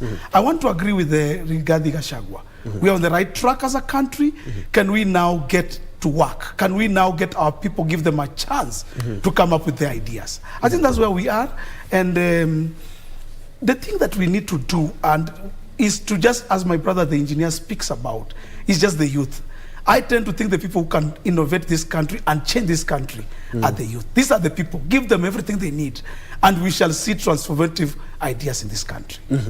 You would also want to rope into that in terms of how we can innovate, more innovation in agriculture, so that we may just be doing away with the flagging of food. You know what? 60 years into independence. What we don't have shortage of knowledge. If you go to the University of Agriculture and Technology here, Jomo Kenyatta, there are many scientists, agricultural experts being churned out every day, creating innovations about food. You go to Egerton University. It's a good institution in terms of production of food. We have so many institutions in this country that have the knowledge, that have the expertise. KARI, for example, is one of the premier, KALRO, premier government institution that is able to give us the knowledge on what we need to increase our productivity as a country. What we lack is what he referred to yesterday in the book of James, chapter 4, verse 14.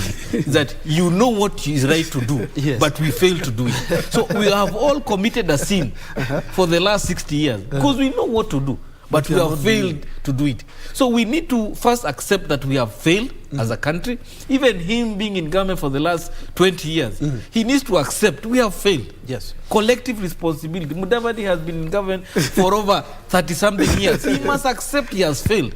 Even Gachagua was an administrator. We have all accepted we have failed. But then, what do we do with our acceptance that we have failed? Can we accept that we have failed and we change the narrative? And I think the government, we call it some creature, is a human beings. These are civil servants who sit on piles and piles of documents proposing to do the following, but they don't do. A lot of the money that is being funded in agriculture in terms of productivity is a lot. I know they are big bilateral partners putting a lot of money in agriculture. But what translates is just salaries, cars, people flying around, sleeping in hotels, but no food on the table for the people of Kenya. We want to see all that investment being translated to food on the table of many Kenyans, and also stored. Because the challenges we have today is that post-harvest management is our biggest problem. We produce food, we cannot be able to store it. Or we fail to produce enough because we don't have enough investment in the area of production. We need to subsidize production, as the president has said, and once we subsidize production, we expect a huge production of food. Can we also manage the storage of that food so that in future, when we have a drought like this, we have enough stock for food to help our people? And so I know it's an interesting discussion, but still on the same.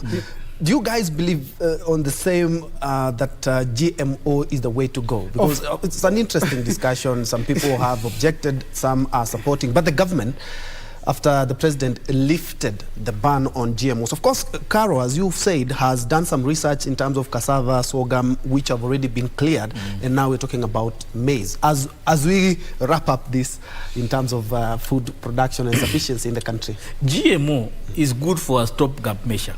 But the effects of it, we don't know. Nobody can authoritatively tell you that if I consume GMO for a generation, what effect will have. Nobody is able to have that authority to say that.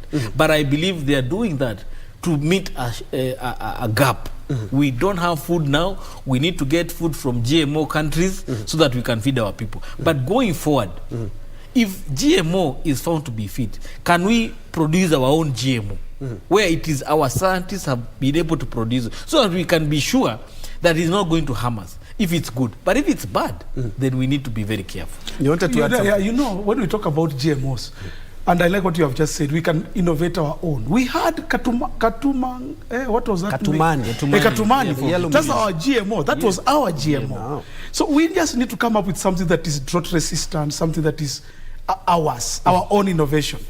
And since we are talking about innovation, we can't run away from GMOs. We can't run away from science and technology. We just have to keep up with it. I want to say that, I just want to add something on what engineers said. We failed, we accept we failed. But you know, when you accept you failed, you ask yourself, why did I fail? And why we failed as a country and why we have had a problem is corruption, number one. What is William Ruto and his government putting in place to stop corruption? You know, the leakage of funds from our economy, the stealing of public funds. That is where we are going to, the buck is going to stop. You know, the president must reach a place and assure Kenyans that corruption must end. There's a word they came up with recently called state capture. That word, okay, it has also brought a lot of confusion, but it is a word that's important. Has there been state capture in this country? Can it be stopped, that state capture, so that we have people who are able to do business, doing business? And number three is actually what we are calling policing, police state, what Rigathi Gachagua every time talks about, having DCI everywhere, in our offices, in everywhere we do. Remove government from everything that we are doing. We are having too much government supervising us. I want to say this, the problem we had, there is a story somebody said, somebody came up with an innovation of cooking very good cakes. Now, what happened is that he discovered he needed an accountant, so he employed he was a good cook of cakes, but he employed now an accountant to keep the books. Then he discovered he needed somebody to check on the accountant. So he brought in an auditor, you know. Then he discovered again he needed somebody maybe to be cleaning the machines as he was, then he brought in a cleaner. Then he came up that he needed to market his cakes. So the main thing was just he had an innovation of cooking or making cakes, baking. The word is baking a cake. But small other issues come in that now bog him down. The problem with our government is that we are too much into everything. Remove government from all these things. Allow us now to operate in an atmosphere of being innovative and being thinkers. You can't be a good thinker if there's a prefect. When I was in school, if the monitor in the class is every time, you know, telling us, don't make noise, shouting, reporting us, and sending us to the headmaster for 6 of the best, you discover you not do well as a student. A good school allows, and that's what, for example, we used to see in Stare Boys. Griffin was that time the principal of that school. Griffin allowed those boys in Stare to be unique. They could even come out of school without a leave-out cheat. They can come to town and watch a play at the National Theatre and go back to Stare. As long as you are doing the right thing, Griffins will not interfere with you. In Kamsinga Boys, we saw a principal come up who has been a CIS for education, Nabukwesi. He came up with a policy, a motto for the school who said, use your common sense. You know, me as a school will not follow you up, but we want you as a student to use your common sense. We as Kenyans now must reach a place we be allowed to use our common sense. What he's talking about in the book of James, you know what is right, do what is right. Indeed. That is the whole thing. It's true. We're talking about common sense. Unfortunately, it happens not to be common everywhere. But engineer, still on the same, we know what we're supposed to do, but we are not doing it. I do remember in the previous government, we had CSAs who were charged and sacked. We are not, I'm not predicting that we're going to have a recurring of that each and every government, but the president said, if you don't do what you're supposed to do, you're going to have issues with God and you're also going to have issues with me. Maybe that is where the issue of corruption was inside. He was telling them, please don't be corrupt and be your brother's keeper. Now, the issue of those who are accused of corruption is here. We may not be able to prosecute it enough because a lot of those people who are accused of being corrupt are now in his administration. From Chirichir to Felix to Anne Waiguru, those were the people who are accused of corruption and they had to quit and now they are part of his government. So I think let us prosecute the Ruto administration as his own, that whoever will be found to be corrupt, let the independent institutions, EACC, DCI, Deputy Director of Public Policy, do their work, and the judiciary, without him or his administration interfering. That is what we want to achieve. And that's when we can know that if somebody is found to have an integrity issues, the other institutions will do their work independently. There will be no KRA being used on you. There will not be ACC being used on you. There will be no DCI being on unfairly. If you are found to be corrupt, let the judicial process find you guilty, and if you are found to have an issue of corruption, please step aside. I think that is a culture we need to inculcate in our governance, that if you are accused, please step aside, give the due process time to prosecute your matter. If you are innocent, you'll be given an opportunity to come and serve. But if you're found to be corrupt, then we need to see some heads rolling. And Mwalimu, you have re-emphasized what Deputy President Rigathi Gachagua once said, that these DCI officers, you should just let Kenyans work. Yes. Tokeni kwa maofisi wa Go back to Kiamburu. But incidentally, that could be perhaps paving a way for those who really like to dip their hands it's where a they shouldn't. double-edged sword. It is a very risky thing. You can't also just tell the DCI to not do their work, you know. It is in those offices that the work is. The reason we have so many bodies like EACC, you know, Anti-Corruption Commission, we have got all these commissions that are supposed to check on theft of public funds. Who will investigate? EACC does not have investigative role. They have to employ, they have to bring in the DCI. So you see, you can't also keep on telling the DCI, go away, stay in Kiambu Road. Because by also telling them that, you're also saying, allow us to do what we want to do. You guys keep off. Now, again, that's risky. And I tended to think that statement was a very risky statement because it means that even our donors, people who give us funding, they become, again, very skeptical about us because they wonder, are we really accountable? The main thing, engineer and the Kenyans who are listening to us, why we have remained where we are, 60 years since independence, is accountability. We are not accountable. Actually, the word is just accountable. We are not accountable for actions. We don't take responsibility for some of the things we do. The reason why the Asian tigers, whom we got independence with at the same time, talk about Korea, talk about Indonesia, Malaysia, these countries moved ahead because they were able to take responsibility. He has said something like, when you are found in a problem, can you resign? Is it possible in Kenya for somebody to resign? The way we are wired, the way we were brought up, we are told you are a man. You are a man, be like a man. Stand up. And apart from that, what we always say, that we always come with our constituency. You hear somebody has been found with a mistake, you say, I will rather die than resign. And I have my people, my people will also say something about it. So I tend to think the problem is accountability. How is William Ruto making his cabinet to be accountable? What are the checks and balances of this cabinet and this government? Normally, just one of them is the DCI, and the other one is the public, the public opinion, and the other one is Parliament. But again, we look at it like this. If Parliament was given a report by the vetting committee and told, which we spend 50 million, those 500 million, those people who are sitting there and vetting those MPs, it was in the press.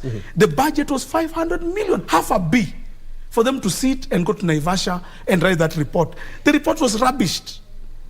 Reason, our parliament, the people we elect to go in those parliaments, are they able to keep our government in check and keep it accountable? What about our opposition? Is our opposition well up, with the structures that it needs, so that it can actually check on this government? And that is where the problem is going to be. If we don't have checks and balances in our cabinet, in our government, we are still stuck in 1963. What Jomo Kenyatta told us, tupambane na ujinga, tupambane na ukame hii na. But we are still in the same place. But the report was adopted, and actually. No, it was not adopted by accepting Fernina Malonza as the CS, who had been rejected by this report. The plenary is the final word. And that's where the problem is, that our checks and balances are in that plenary. That plenary can be compromised. It has been compromised before. Okay, and still, it's a good thing you've brought about that point. I would like to tie that with the role of oppositions close to 2 months since the head of state took the reins of power. Do you think they're doing what they're supposed to do and what they say they're going to be doing, checking the government? Yes, the ones who are not in parliament, because I see Kalonzo to speak very much, he has come out very clearly on several things. Even Raila Odinga himself has come out and mentioned several things about the current government and what they are doing. For example, they told us, Kenya Kwanza told us, in 100 days, price of unga will come down. Price of unga is not coming down. We have been told it may take a year. We need an opposition in parliament by now. Somebody should have brought up a motion to ask, why is unga not coming down? But those are just promises that those promises have. That's why I've said we need to be accountable as a country. If I tell the young people, I will give you jobs, all of you will have a job in the first 100 days of my office. By now, we should have been seeing what this government is doing about the young people. If we told them we'll give you the Hustler Fund, and it should be free of interest, we are now being told there'll be interest. Hakuna pesa ya serikali ya bure. That's what we are being told by the Kenya Kwanza government. What is the opposition saying about it? Almost nothing. Actually, when I listen to them in parliament, they're talking more about their positions. They're talking about Lina Mingichu, the SRC commission. They're talking about their salaries. Actually, the opposition and the government are uniting on one thing. Our allowances, our sitting allowances are not there. That is where our problem starts. Kenyans who are listening to us, our problem starts there in parliament. When our parliamentarians gang up and talk about their allowances, their food, their stomachs. Then they leave out the hustler, they leave out the youth, they leave out the mamamboga, the boda. And that's why we out here become agitated. We feel they're not doing enough. And it is the role of the opposition to keep Kenya Kwanza government in check. You told us A, can we see A? You told us you'll give us unga. Fuel prices are still very high. In fact, they're even getting higher than how Uhuru Kenyatta left them. What is the opposition saying about it? By now, I expected some even demonstrations on the streets. I expected the consumers to be lobby groups led by opposition MPs to be on the streets of Nairobi, demanding that prices come down. Could they be perhaps riding on what the head of state and the deputy talked about? We inherited a dilapidated economy, so it's gonna take time. Yes, and so I want to say 100 days we have to extend them for a couple of Yes, and I want days. to say something. Mwai Kibaki, somebody told us yesterday, and we have been seeing it on social media. Mwai Kibaki, when he took over for a dilapidated economy. That's the word Rigathi Gachagua likes to use. The economy was down. But he didn't blame anybody. Mwai Kibaki didn't come up and say, Moi ruined the economy, so give me days, give me months. Mwai Kibaki got on the job and did the job. That's what Kenyans are expecting of Kenya Kwanza. That you told us you'll do this. You didn't. Why didn't you tell? You mean you didn't know that the economy was down? You were even campaigning, telling us the economy is down. So what you need to tell us right now is the steps you have undertaken to stop the economy, to make sure the economy is improving. So to me, I blame the opposition. Yeah, and I would like to also pick your mind on the opposition, the role of opposition in the over 50 days that the Kenya Kwanza government has been, and Mwalimu has pointed out that they haven't been raising these issues, and after even raising them, they should be seen to be holding the government to account in terms of what they promised in 100 days, just slightly over 50 days since Kenya Kwanza took over powers. I want just to add on what Mwalimu was saying, the issue about accountability, that we all made promises when we were looking for votes, but who is there to hold us accountable for the promises we made when we failed to deliver? Politics is about interest. And just before the elections, all politicians, their biggest interest were votes. Okay? So they did everything possible to make sure that the voters came and voted for them. All right. Just to hold the thought as we rectify some of the challenges that we are having in regards to the audio. Okay. But I'll go back to you, Mwalimu, and away from corruption, because we've touched it. Engineer will wrap it up. Let's look at the youth. Of course, they are keenly watching every. I can tell you, during the president's speech, you can see everybody, even in the phone, to check what exactly is happening. The youth were promised the Hustler Fund. Yes. And the head of state, I think it's last week, talked about, on 20th, he talked about that will be actualized as from 1st of December. Yes. And the cooperative CS will have his hands full. And I'm quite sure a lot of this, the 50 billion, a large chunk of it will be picked by quite young people and will be headed to agriculture, which also we are hoping that is going to be able to alleviate some of the suffering that we are having because of the drought that we have in the country. Yes, actually, what is happening is the government has not yet really proved to the youth that they are serious about assisting them to pick up their what they promised them. As engineer puts it, at first, the interest was just about votes. You know, they were thinking about how many votes we are going to get as a coalition. But now the question that comes to mind of Kenyans, are you able to deliver what you promised? The youth are watching, as you put it. Kenyans are also watching. Mama Mboga is watching. Already, I can assure you, Kenya Kwanza has failed in two things. They have not seen Mama Mboga in the cabinet. So they're already asking questions. What happened to our Mama Mboga? The youth are also asking, where are the youths? You told us that you'll have almost 50% of people in your cabinet will be youth. Where are they? They're not seeing them. The Hustler Fund that they really voted because they believed they'll get something from it, they're not seeing it being actualized. They're not seeing the steps really coming up properly. In fact, they're seeing double speak. They're seeing there was a talk about there will be no interest. Now there will be interest. Those are now the issues that Kenyans are watching and holding this government accountable. And we are saying, if the opposition is not able to ask these questions on behalf of the hustler nation, on behalf of the Mama Mboga and the border rider, then the opposition is failing us. The president rode on the idea of wera ni wera, kazi ni kazi. When you go out there and say, now I'm putting out this thing called kazi mtaani, because I think that one is for other people, then again you are going back on your narrative. That is the work of the opposition. We want to see them talking about this. And another thing that can hold the government accountable is the media. That's why the media in this country is very important. And social media, electronic media, print media, all of them are the people that are going to make this government of ours accountable. They'll ask questions. They'll come on shows like this one and ask questions. They're on social media asking questions. If I was the president or I was a cabinet secretary right now, the first thing I'll be reading up is my tweets, because Kenyans on Twitter, Kenyans on Facebook, or on whatever you can call it, these people are thinkers. They are innovators. They ask questions. They are keeping this country accountable. Engineer, we were touching on matters corruption, and you were saying something before we had some. What I was saying is that politics is about interest. The politicians before elections were looking for votes. Today, the most important interest they have is their own, and therefore, if it is in the interest of the opposition to go slow on the government of the day, so that they can benefit in terms of allowances and all that, they will do that.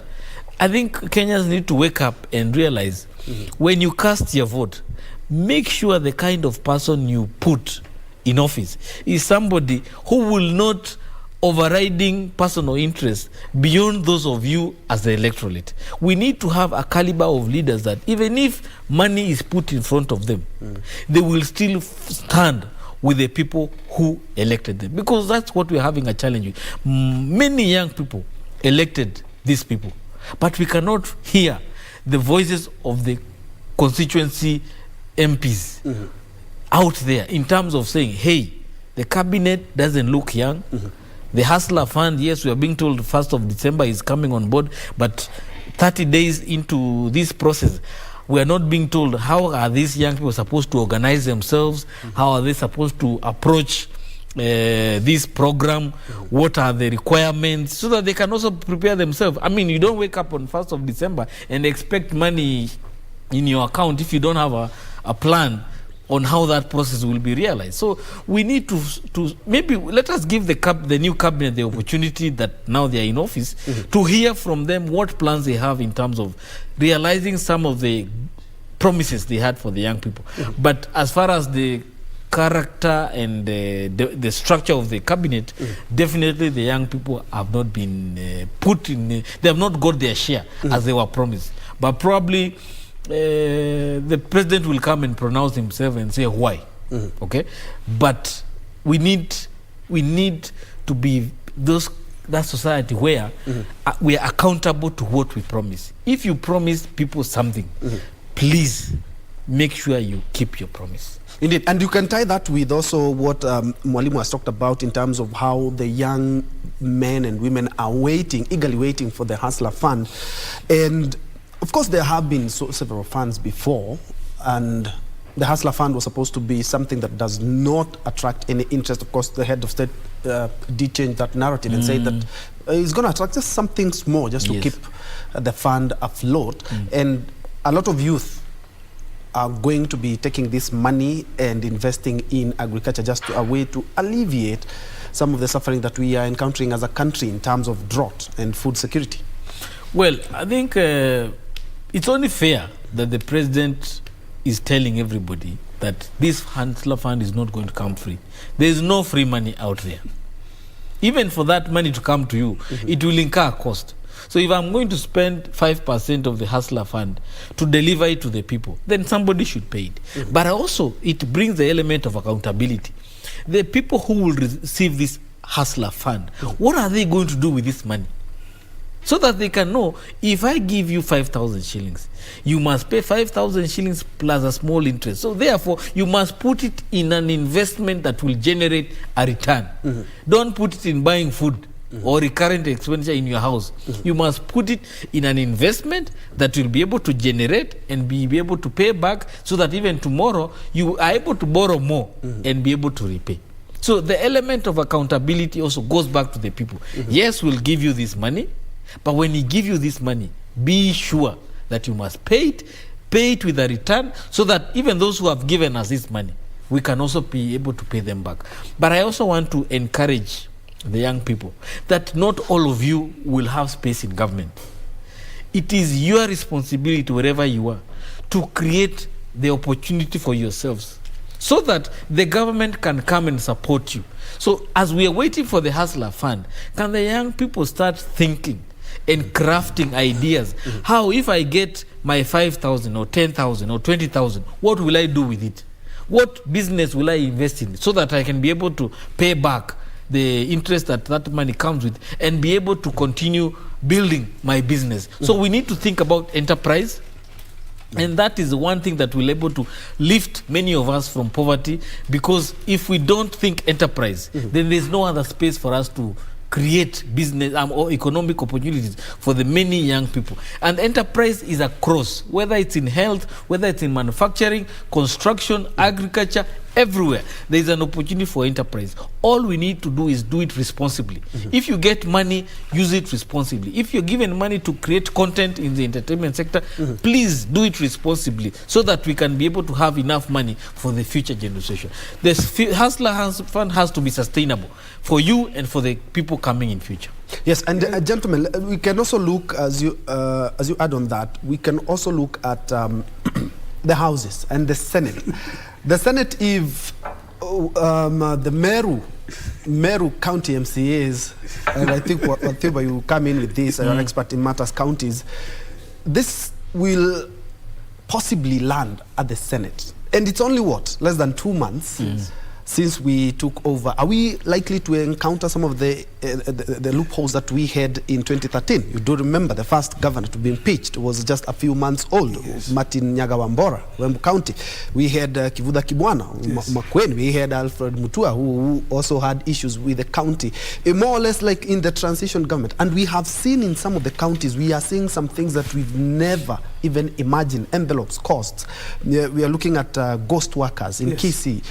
These are some of the challenges that even the Senate and the National Assembly need to be keenly looking at what is happening behind them as we look at the national government. And you see, that's what we were talking about earlier. That at least in the county assemblies, there's some form of accountability whereby the MCAs are able to check on their governors.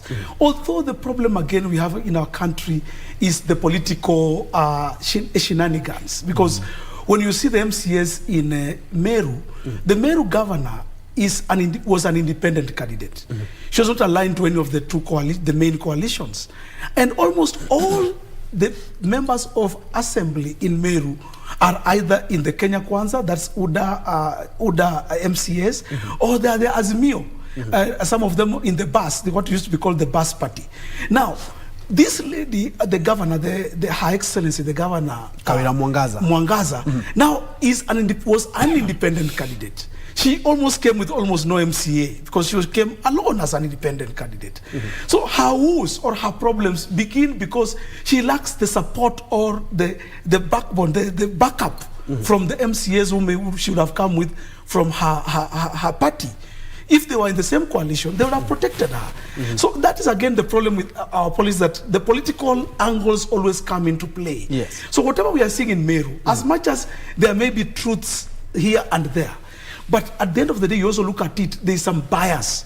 The bias that this person came in, first of all, is a lady, and ladies, I was hoping they'll come to her aid and talk something about it. And secondly, because she was an independent candidate. She needed to play the politics of bringing these people together and, aligning with one of the coalitions, then getting the backup from that coalition. I think that's where she failed. Now, that's what we need to, we are talking about what you're saying, that it will soon switch again in the Senate. Because obviously she'll be brought to the Senate. When she comes to the Senate, again the senators are also part of the two coalitions. They will look at it from that angle.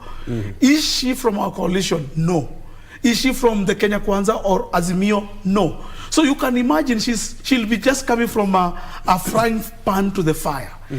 And when we talk about leadership and accountability, that's now where we go wrong as a country, that we tie so much things into the politics of the day. We want, for example, I want to just bring an example of the sports ministry. We have a new minister coming in for sports, Ababu Namwamba, and we are all aware that our football game has been down. It was banned. Actually, as I speak, I've just been reading somewhere that handing over ceremony is going on, and Ababu Namwamba said the first call he will make is to the FIFA, secretary, so that he can get Kenya back, the football people, fans back in the stadium. Now, when we talk about the youth, the leadership of this country must also realize that sports has become one of the biggest investments in a country like Kenya. We have been seeing the Kipchoge, the Eliud Kipchoge. We have been seeing the young ladies running marathons and winning. This is actually our brand. We need a sports minister in this country who will build these youths and the brand that they have, many of them the talented brand in sporting activities, and put them on the international map. Our soccer teams, we have had the Wanyamas, we had the Marigas playing in the league. Currently, we don't have even one playing in the EPL. It shows that we are failing somewhere. So that is one area that we are going to be expecting the current minister who has been chosen, Ababu Namwamba, to come up with innovative ideas. Even the betting world, there's something nowadays in sports called betting, Betting world actually almost went down during the former regime. This is an area that young people have been involved in. You may look at it with your moral eyes, or you may look at it, but it's happening, and it's putting food on the table for some of these people.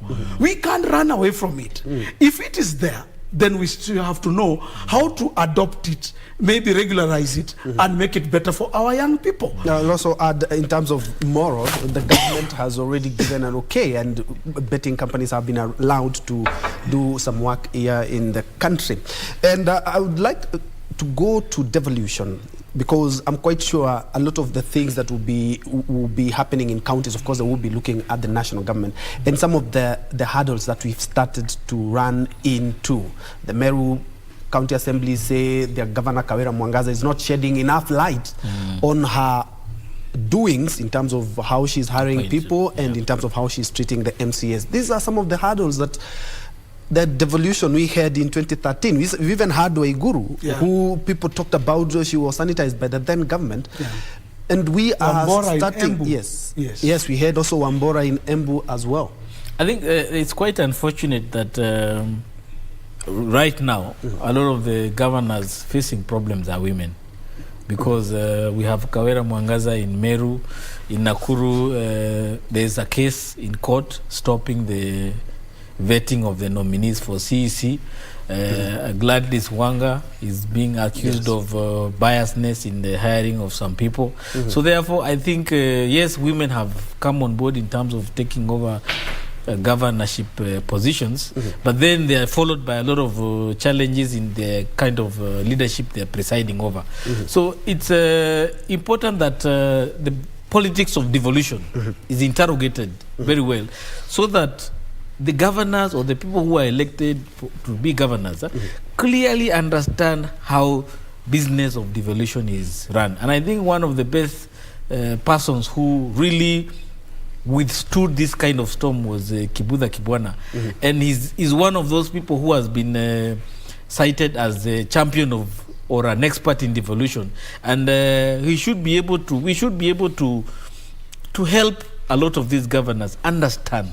Yes, you have interest in terms of the political constituents that help you to run and win the election, but also you have the governance issues that you must prescribe to in terms of running your administration. There is a politics side of it, and then there is a governance side of running this administration. You cannot afford to play politics. For example, Kawira Mwangaza, in the optics of things, she may think she's doing right by appointing the husband, but saying there is no salary to it. But in the optics of things, it looks very bad, because there is a person who is qualified and who is not your relative, who can do the same work, who can be and be paid, who can do the same work, but you are not giving them the opportunity because you want to give your husband, or you want to give your sister, you want to give your cousin. It doesn't look right. Even in Nakuru, those are the issues that we are having. We have Nakuru is a cosmopolitan county. And yet, all the positions are accused of going to 2 tribes. Yet one community has only one. Yet we have over 10 communities represented in Nakuru. So those are some of the issues that are coming on board. So we need to be very careful in terms of how we play the politics of administering a county government. And that's where we need to allow our devolution to mature. And you've seen all the governors having these challenges are newcomers. Maybe they need some time to be, to be explained and also to listen. Probably they have advisors, but they don't want to listen, or they don't have advisors at all. And if they do have those advisors, they need to listen to their advice carefully and do what is right, because you can be taken to court and your administration will not be able to operate. Kawira Mwangaza, most likely it will end up in Senate. Remember, she was facing Kiraitu Murungi, Linturi, and herself. Meaning she's a minority governor. Very minority. The majority of people in Meru never voted for her. So she's a minority. If she's kicked out, I can be sure she will not win a re-election. Because majority of the MCAs are not with her, the majority of the people in Meru are not with her. So she needs to be very careful. The best thing she would do is sit down with the MCAs and kill this matter right now that it is at infant's level. Otherwise, if she allows it to escalate, she has very little chances of succeeding. And she's a woman. And all the MCAs, I believe, they are men. Yes. So, and Meru and the dynamics of Meru politics, she has to be very careful. Trust me.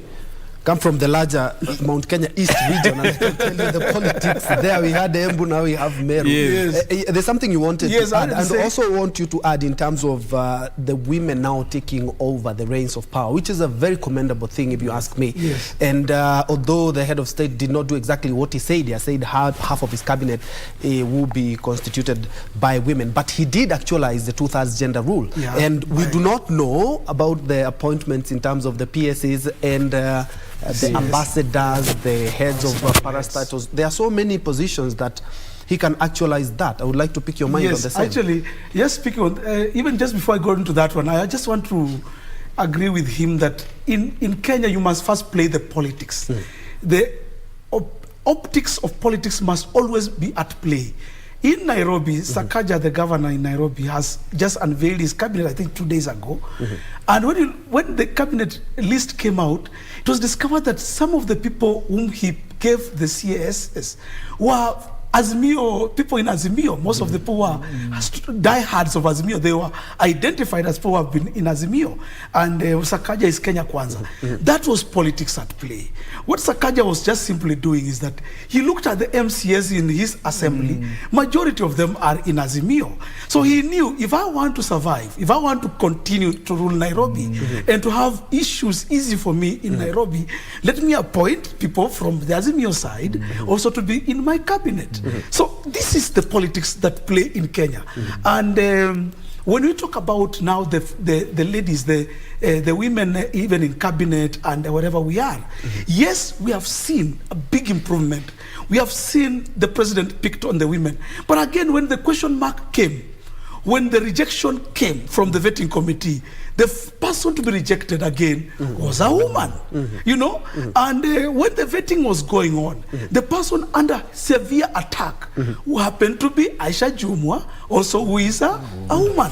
So the question that again begs, and we need to ask ourselves as Kenyans, as much as we are pushing the gender card very strongly as a country, are the women up to the task? You know, it's a question that also the women need to ask themselves. As we say that what a man can do, a woman can do better. Fine. But are we up to the task when especially we start having integrity issues starting 1 month after the election and all of them are touching on women? As he has put it correctly, in Homa Bay, the woman governor there is under the AACC radar. She already has received a letter from the anti-corruption that we are on check, you have a problem. We are talking about Meru, we are talking about Nakuru, we are even talking about Chani in Kwale. There's a lady governor there. Again, all these things are coming up and we are wondering, is it just that the men who are there don't like women? I don't think so. I also tend to think that women in this country must also look at themselves and ask themselves, are we up to the task? Can we present a female leader, a lady, a person, a woman, a person from our gender, who can also represent us well, who can be in that government and do the work that she went to do there and do it well. And still on the same, I do remember after the vetting, the committee unanimously agreed that she did not have the grasp. She has the credentials, yes. But she did not have the grasp of matters tourism. This begs the question, looking at all the governments that have been there, back to Kenyatta, to Moi, there have been reshuffles time and again. Even now, the previous government, we saw Rachel Omamo move from one to, and even other ministers were moved from one place to another. So somebody could argue, you guys, you should just wait. Perhaps after the shuffling is done, she will get to a place where she will have a good grasp. Because I'm quite sure in the next 5 years, there are going to be some cabinet reshuffles. And I like how you brought, because that's what I was talking about earlier. The minister who has just left for sports was Amina Mohammed. Actually, you go anywhere on social media, everywhere, everybody wondered, even when she was put in that ministry, sports, is she capable of running the sports ministry in this country? Because the sports ministry has been a hot potato in this country. We know even a former minister in sports during the Kibaki regime, during the Olympics in Rio de Janeiro, where there was a lot of money that was lost, and a lot of that minister actually is facing a corruption case, that former minister. The Ministry of Sports, Kenyans were asking, is that lady who was given that time, Amina Mohammed, was she capable?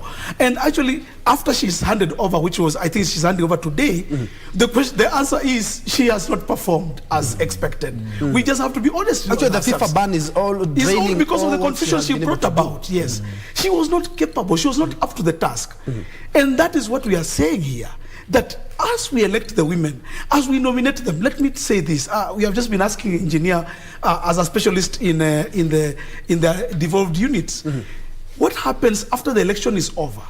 You discover that there have to be some nominations to fill the gender gap. And all the people who are elected to fill the gender gap in our county assemblies are women. But when they have been elected, I come from Kakamega County, and I want to tell you, I follow a lot of the politics in Kakamega County.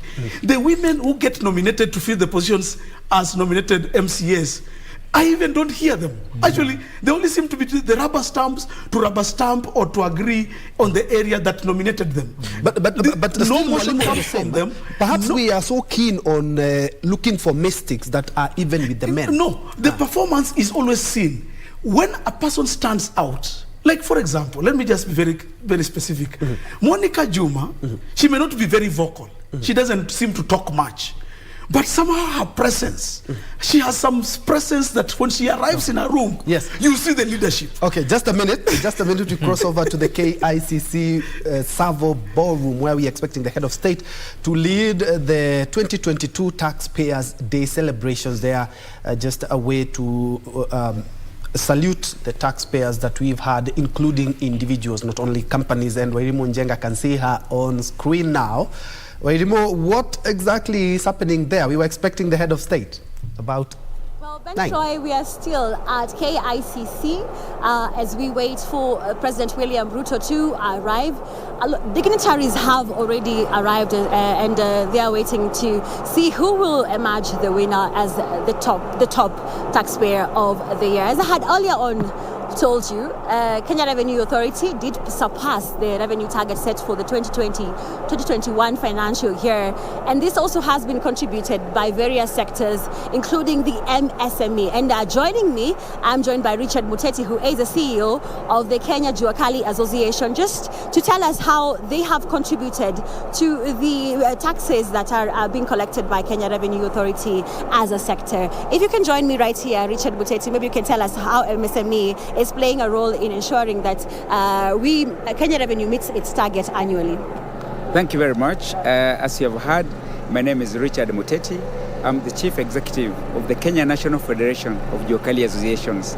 It's part of the larger ecosystem of the micro and small enterprises system in this country, and it is divided into three: manufacturers, service providers, small traders, and agro-based. Aggregately, we are estimated to be around 19.4 to 20 million Kenyans as per today, according to statistics. Having said that, of course, the informal economic sector is the biggest, largest single employer in this country. We employ more than 86% of all total new jobs in this country. I'm happy and honored to be in this function today because the MSMEs in this country contribute 34.4% to the GDP of this country. That 34.4 is a bit disjointed. It's not aggregated properly. I'm happy that now we have reached out with KRA. We are going to have an institutional relationship so that now we aggregate this contribution to the GDP. As you heard, we are the single largest employer. We are working modalities, and I'm happy with the current government regime of His Excellency President William Ruto. The approach to the hustler and the approach to our sector is going to bring us to the fore, is going to bring us to the table. The interventions are going even to make us even pay more. And I'm looking forward for us to be the largest and the single biggest receiver of the awards next year. But you talked about you contributing about 35.6% of the taxes, yet you're the biggest employer. Yes. Don't you think that relation, it does not relate in terms of contribution? When we talk about micro and small enterprises, when we talk about the Juakali sector, you must know that our profits are just marginal. We are a daily economy. So, and that is aggregation of all the efforts of micro and small entrepreneurs. And I must tell you that we still need to work more with KRA because I'm sure a bigger percentage of that are not even aware of the taxes and they don't participate. They participate indirectly. Now that we are starting an institutional relationship, now that KRA has a dedicated officer for our sector, we are aggregating it. I agree with you that the numbers and the number of employment and the contribution is not tallying. I want to assure you that within a few months, you will all get shocked with the potential of this country. We have seen before when the country is not given support. It is the Juakali sector that backstops this country.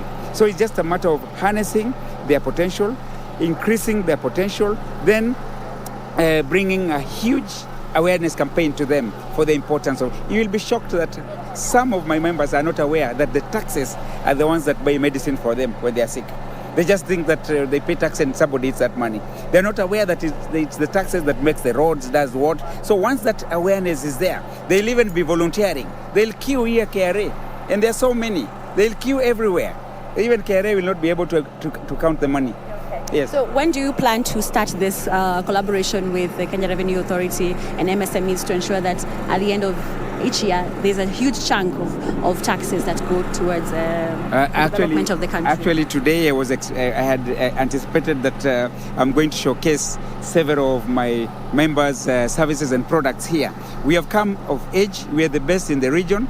I'm also the CEO of the Confederation of Micro and Small Enterprises in the East Africa community, so I know that Kenya is in front. We just need to put our house in order. We were waiting for this day to pass, then we are going now to have an institutional approach on how to make it better towards next year. And you have promised by next year you are going to receive an award, right? Believe me that once this campaign hits the ground, you are going to be aware of it. And I am also calling upon the media to work with us this journey of sensitization, of information, so that we carry this sector along together. We have a combination. We don't have the benefit of the formal sector, where they are predictable, they have everything. Our people, as I told you, some of them have not. They do business without registration. They don't keep accounts. They don't do what. So aggregating what they are earning is a challenge. But we have mechanism now under the association model to address that. Yes. Thank you so much. Most appreciate. Well, that has been Richard Muteti, who is the CEO of Kenya Federation of Juakali Association, talking to us about the informal sector and its contribution towards the economy, and also ensuring that the informal sector, which is one of the biggest employer, pay taxes. Well, Ben Troy, back to you in studio. Monjenga live from KICC. Again, just joined us. We are having a comprehensive coverage of the handing over process, and one of the events that we're keeping a keen eye on is the KRA 2022 Taxpayers Day, and the head of state is expected to grace that event any moment from now. It is being held at the Savo Ballroom. at the KICC. It's supposed to begin at about 9 a.m. So we are waiting for the head of state, and as soon as he does that, we will be crossing over to the KICC. Something else that, of course, forming the basis of our discussion today is the handing over process. Some of the CSs did take over the reins of power at the ministries yesterday. Some are doing that today, and as we speak, the CS Aisha Jumwa is taking over the reins of power from Public Service CS Professor Margaret Kobia. But as soon as that event we are keeping a keen eye on has started, we'll be crossing over there. And again, I'm joined by two experts here. We have an engineer and an educationist. We have engineer Crispus Wadimba, who is an infrastructure projects specialist and also a governance expert, and we have Mwalimu Peter Amunga, who is also a leadership and governance expert. And earlier on we were touching on some of the issues that we are expecting in the new cabinet, and perhaps to start from where Njenga was having that interview with, he has talked about tax collection awareness. Yes. This is something a lot of people do not know, do not understand. Yeah. What is VAT? How are your taxes collected? What are services that the government should? Let's talk about that. Is quite a gray area that Kenyans need to be educated on. Very true. Indeed, many people, and I don't think even it's in our colleges and universities, we need to maybe to introduce a course there about just taxes, collection of taxes. Uchumi, ushuru wetu, ndio nguvu zetu, you know, that when we collect our taxes, when we are able to pay our taxes, that's how our country is run. Many people feel that tax collection is like, stealing from them. It's something that many people abhor. They rather not even want. I used to have a payslip. I have a payslip, and on my payslip, 30%, is it 30% or more than that, goes to pay as you earn. And many of the people I work with, or the people who get the same payslip with me, they're always complaining that, it's the highest in Africa and all that. So there are those complaints. The issue is that Kenyans need to be told, and for the awareness to come out, you need also to account for every coin that Kenyans are giving you. Kenyans also need to hold, it's not just about awareness of how to collect the tax. Can we also have awareness of how the tax is spent? When we have awareness of how the taxes in this country are spent, then we will feel obliged to pay our taxes. I want to give an example of those who go to church. If a pastor knows how to preach well, giving what we call fungu la kumi or tithe, 10%, it's not a hard thing. The church will grow and people will give the tithe. But when there is gray areas about, maybe the pastor, we are not sure if he uses our tithe properly, we are not sure if the money is going the right places, you will discover the tithing in that church will go down. And it's the same thing about revenue. You may preach about awareness. You may preach about why it's important to pay your tax, but also preach to us how you spend our taxes. When our taxes will be spent properly, when Kenyans can see service proper, for example, in a public sector like education, are our taxes really doing a good job for us? Can we see results in the education sector? For example, the country right now is having a drought situation.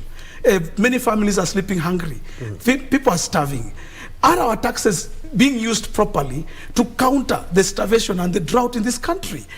So when KRA reaches a place and is able to say, like the way Kura does, the Kenya Roads Authority does, they build a road, then you see them put up a banner and say, this road was built by your funds, Kura.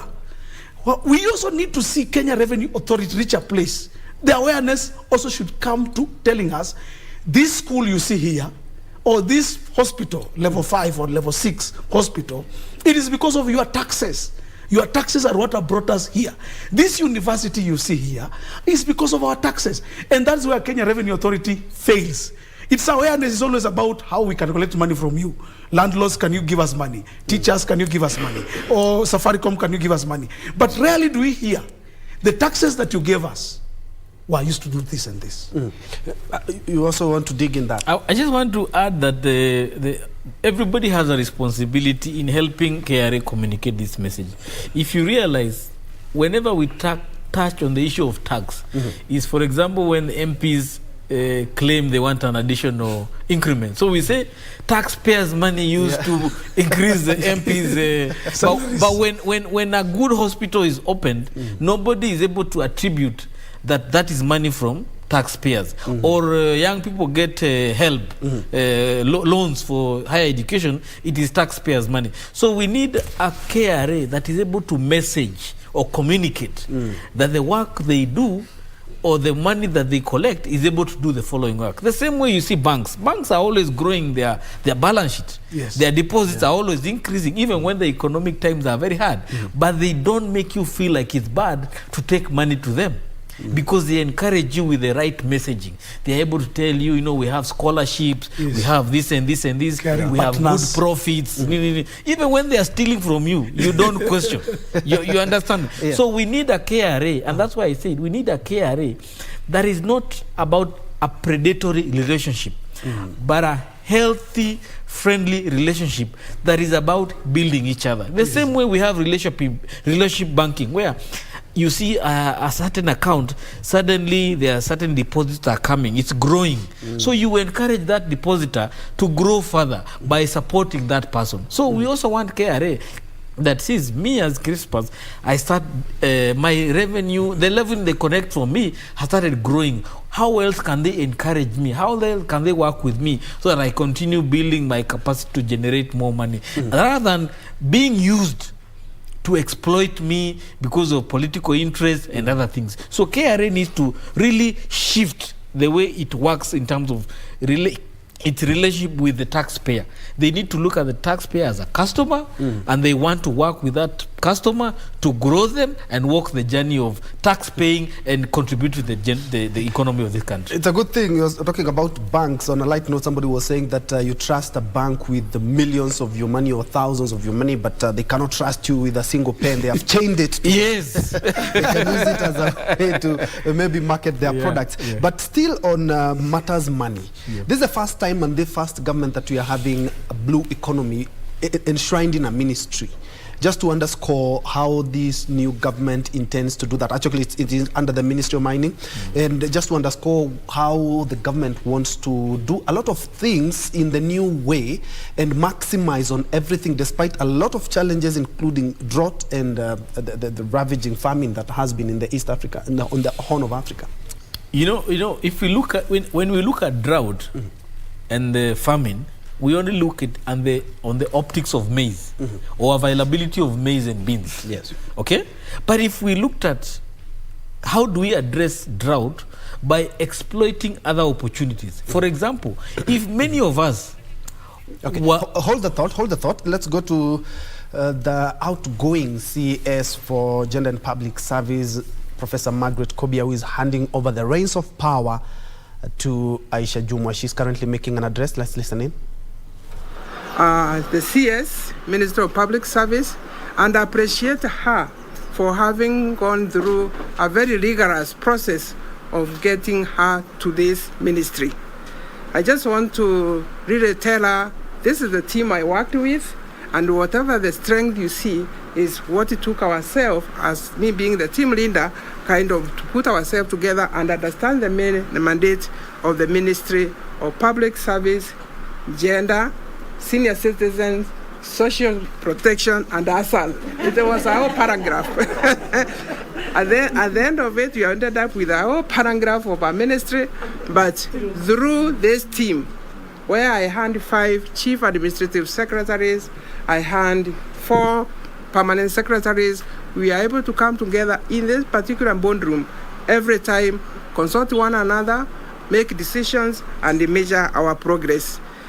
I also want to really thank His Excellency the President, Dr. William Ruto, and for really spearheading this transition, the way he has handled the public servants, especially CSs and the CASs and the PSs during this transition has really been a great job that has made all of us comfortable, and we have seen how he has used the senior civil servants that he found, like the head of public service, to facilitate transition. So I want to thank him, Your Excellency, the CS, and you can also pass that appreciation to him.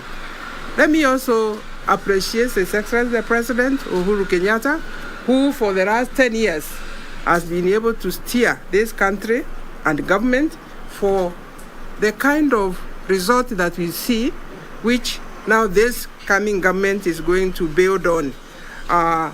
For the 10 years, I think I can say with no fear of contradiction that during the time of His Excellency President Kenyatta, public service has been really strengthened. So, Madam, what you are finding, you will find a very solid public service, and I think that's what the building block that you take. You also find in State Department of Gender, we have tried to measure ourselves, and we have found just this year, His Excellency the President Uhuru Kenyatta was awarded the Gender Award from the AU. And that Gender Award was really a breakthrough in Africa, where without assessing ourselves, it was found in Kenya, we have crossed the gender gaps in terms of access to education, access to health, access to better quality of life. So I think there are tangible, demonstrable results that you build on. We also moved from number 118 as a country, 118 in terms of gender development index, to right now we are actually number 57. We were number 118 in 2020. No, we were number 118 in 2018.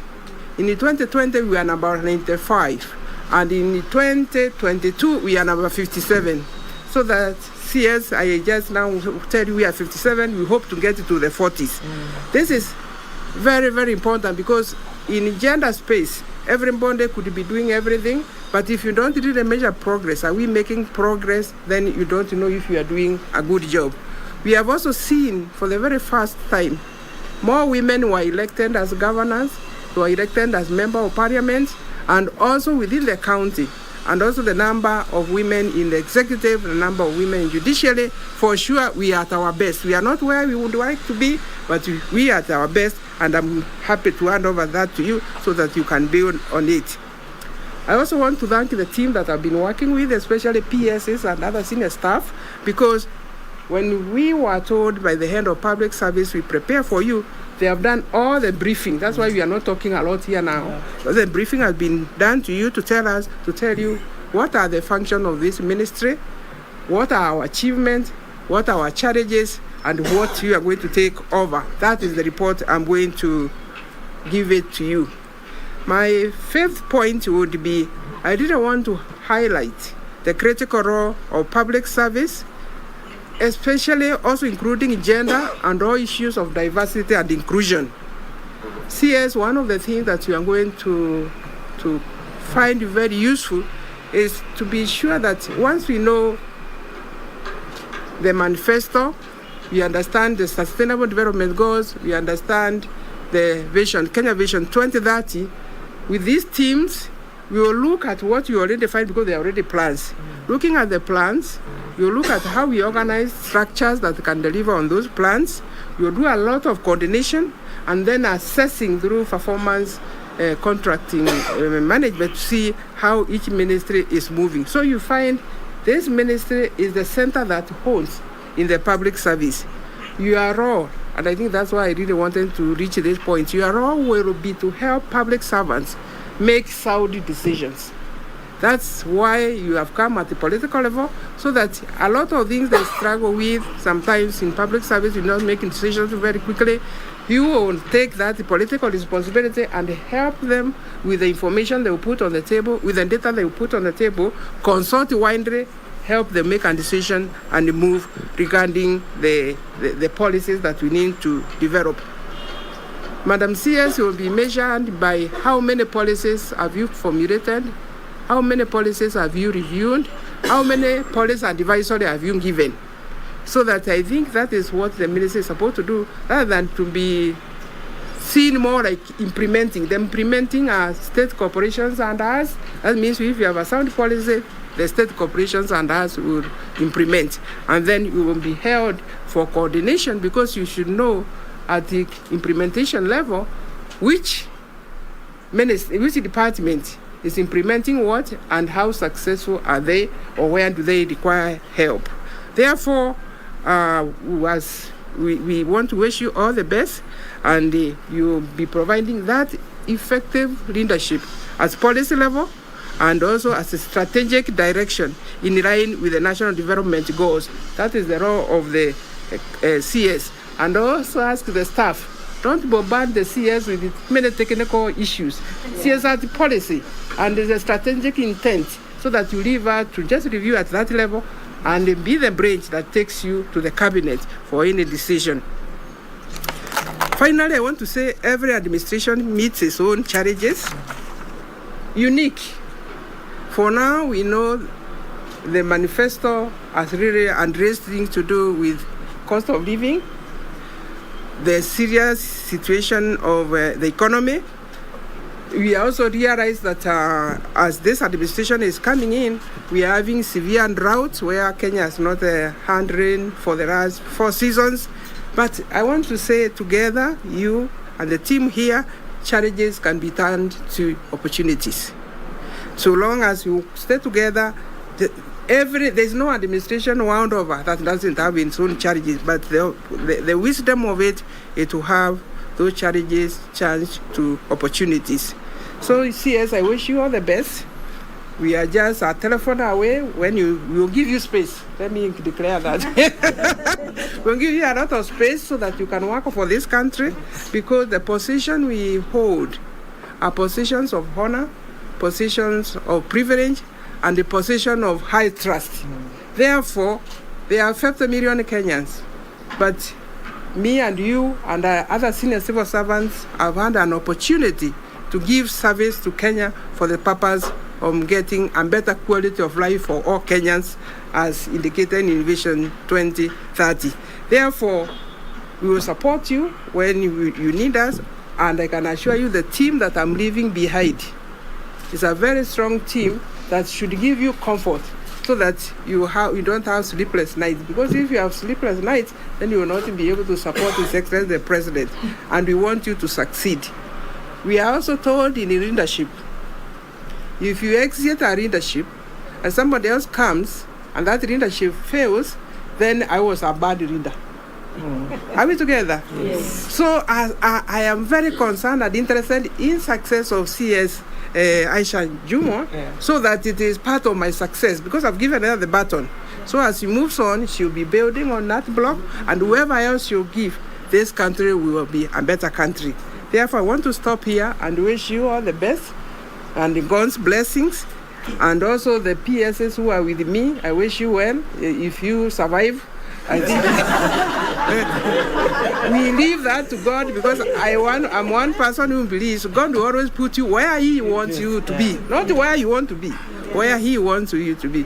So my PSs, 4 of them, my heart goes out for you, and I hope you find space somewhere.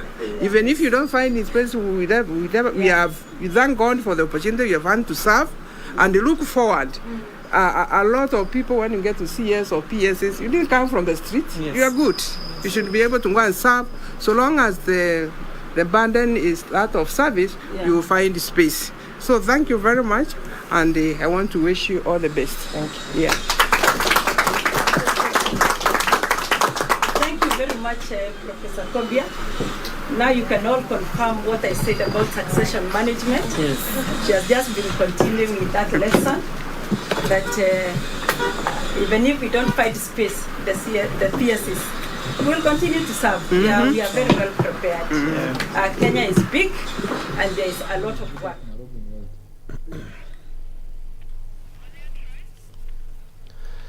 That is the outgoing and incoming gender CS, Professor Margaret Kobia. They are giving the reins of power to the incoming CS, Aisha Jumwa. Of course, today we have a number of CS who are taking over their dockets after the swearing in tomorrow. Yeah, we are actually waiting for her to make her inaugural speech. But before we do that, maybe I can rope in some of the comments that you have been sending on our social media platform in regards to what the exercise that is currently happening. But first of all, let's hear what the CS has to say. And I have learned so many things from Waziri, and I'm very grateful and glad to actually be closer to her today, because I have been following her on social media, on YouTube. When I was mentioned as the CS for public service, I had to actually do my research, and one was on her. So I learned so many things, and I picked to making sure that I give it the best. And with this team of men and women of competence, I think this ministry will continue to flourish. So allow me to read my speech, then tutachanganya na Kiswahili as usual. So, Professor Kobia, PhD, EGH, my colleague and outgoing Cabinet Secretary. Hon Dr. JB Kilimo, EGH, Chief Administrative Secretary. Principal Secretaries, Ms. Mary Kimonye, CBS, and Professor Colette A. Suda, CBS. Ministry officials present, members of the press, good morning. I am pleased to join you this morning to this ministerial handing over ceremony. At the onset, I wish to express my gratitude to His Excellency the President for appointing me as Cabinet Secretary for the Public Service, Gender and Affirmative Action. It is indeed humbling and a great honor. Allow me to appreciate the outgoing Cabinet Secretary for her strong, and this, I wanted this to be in bold, and indeed it is in bold. Allow me to appreciate the outgoing Cabinet Secretary for her strong leadership and hard working during her tenure in this ministry. I look forward to continue her legacy and draw upon her wisdom. Ladies and gentlemen, the ministry sits at the core of our national development. On the one hand, public service is the engine of service delivery to the citizens. And on the other hand, gender and affirmative action are weighty and urgent issues that our nation must focus on. If we are to attain all-inclusive and transformative development, women forms the majority of our population. I joined this ministry full aware of the enormity and importance of the assignment before me and the team I will be working with, as well as the high expectations of Kenya regarding the performance of this ministry. It is therefore important to note that we have no choice but to hit the ground running. I am encouraged to know that I will benefit from the work my predecessor, Professor Kobia, who has ably steered the ministry and delivered transformative programs to women, youth, and PWDs, especially under the affirmative action programs, and spearheaded development of critical policies for public service management. Thank you, Waziri. Thank you, Madam CS. I wish you well in your future plans. CS Kobia has this morning given me a detailed brief of key priorities and achievements of the ministry. I will be guided by the Kenya Kwanza Manifesto, build on this achievement on each of key areas of focus. On the public service, I will work to ensure that we have an efficient and effective public service through, one, having the right people with the right skills in the right jobs. Efficient utilization of public resources, that to reduce wastage while increasing performance and productivities. Adherence of national values and principles as per Article 10, 232, and Chapter 6 of the Constitution. To continue to drive in bringing transformation in public service delivery agenda of the public service at both levels of government.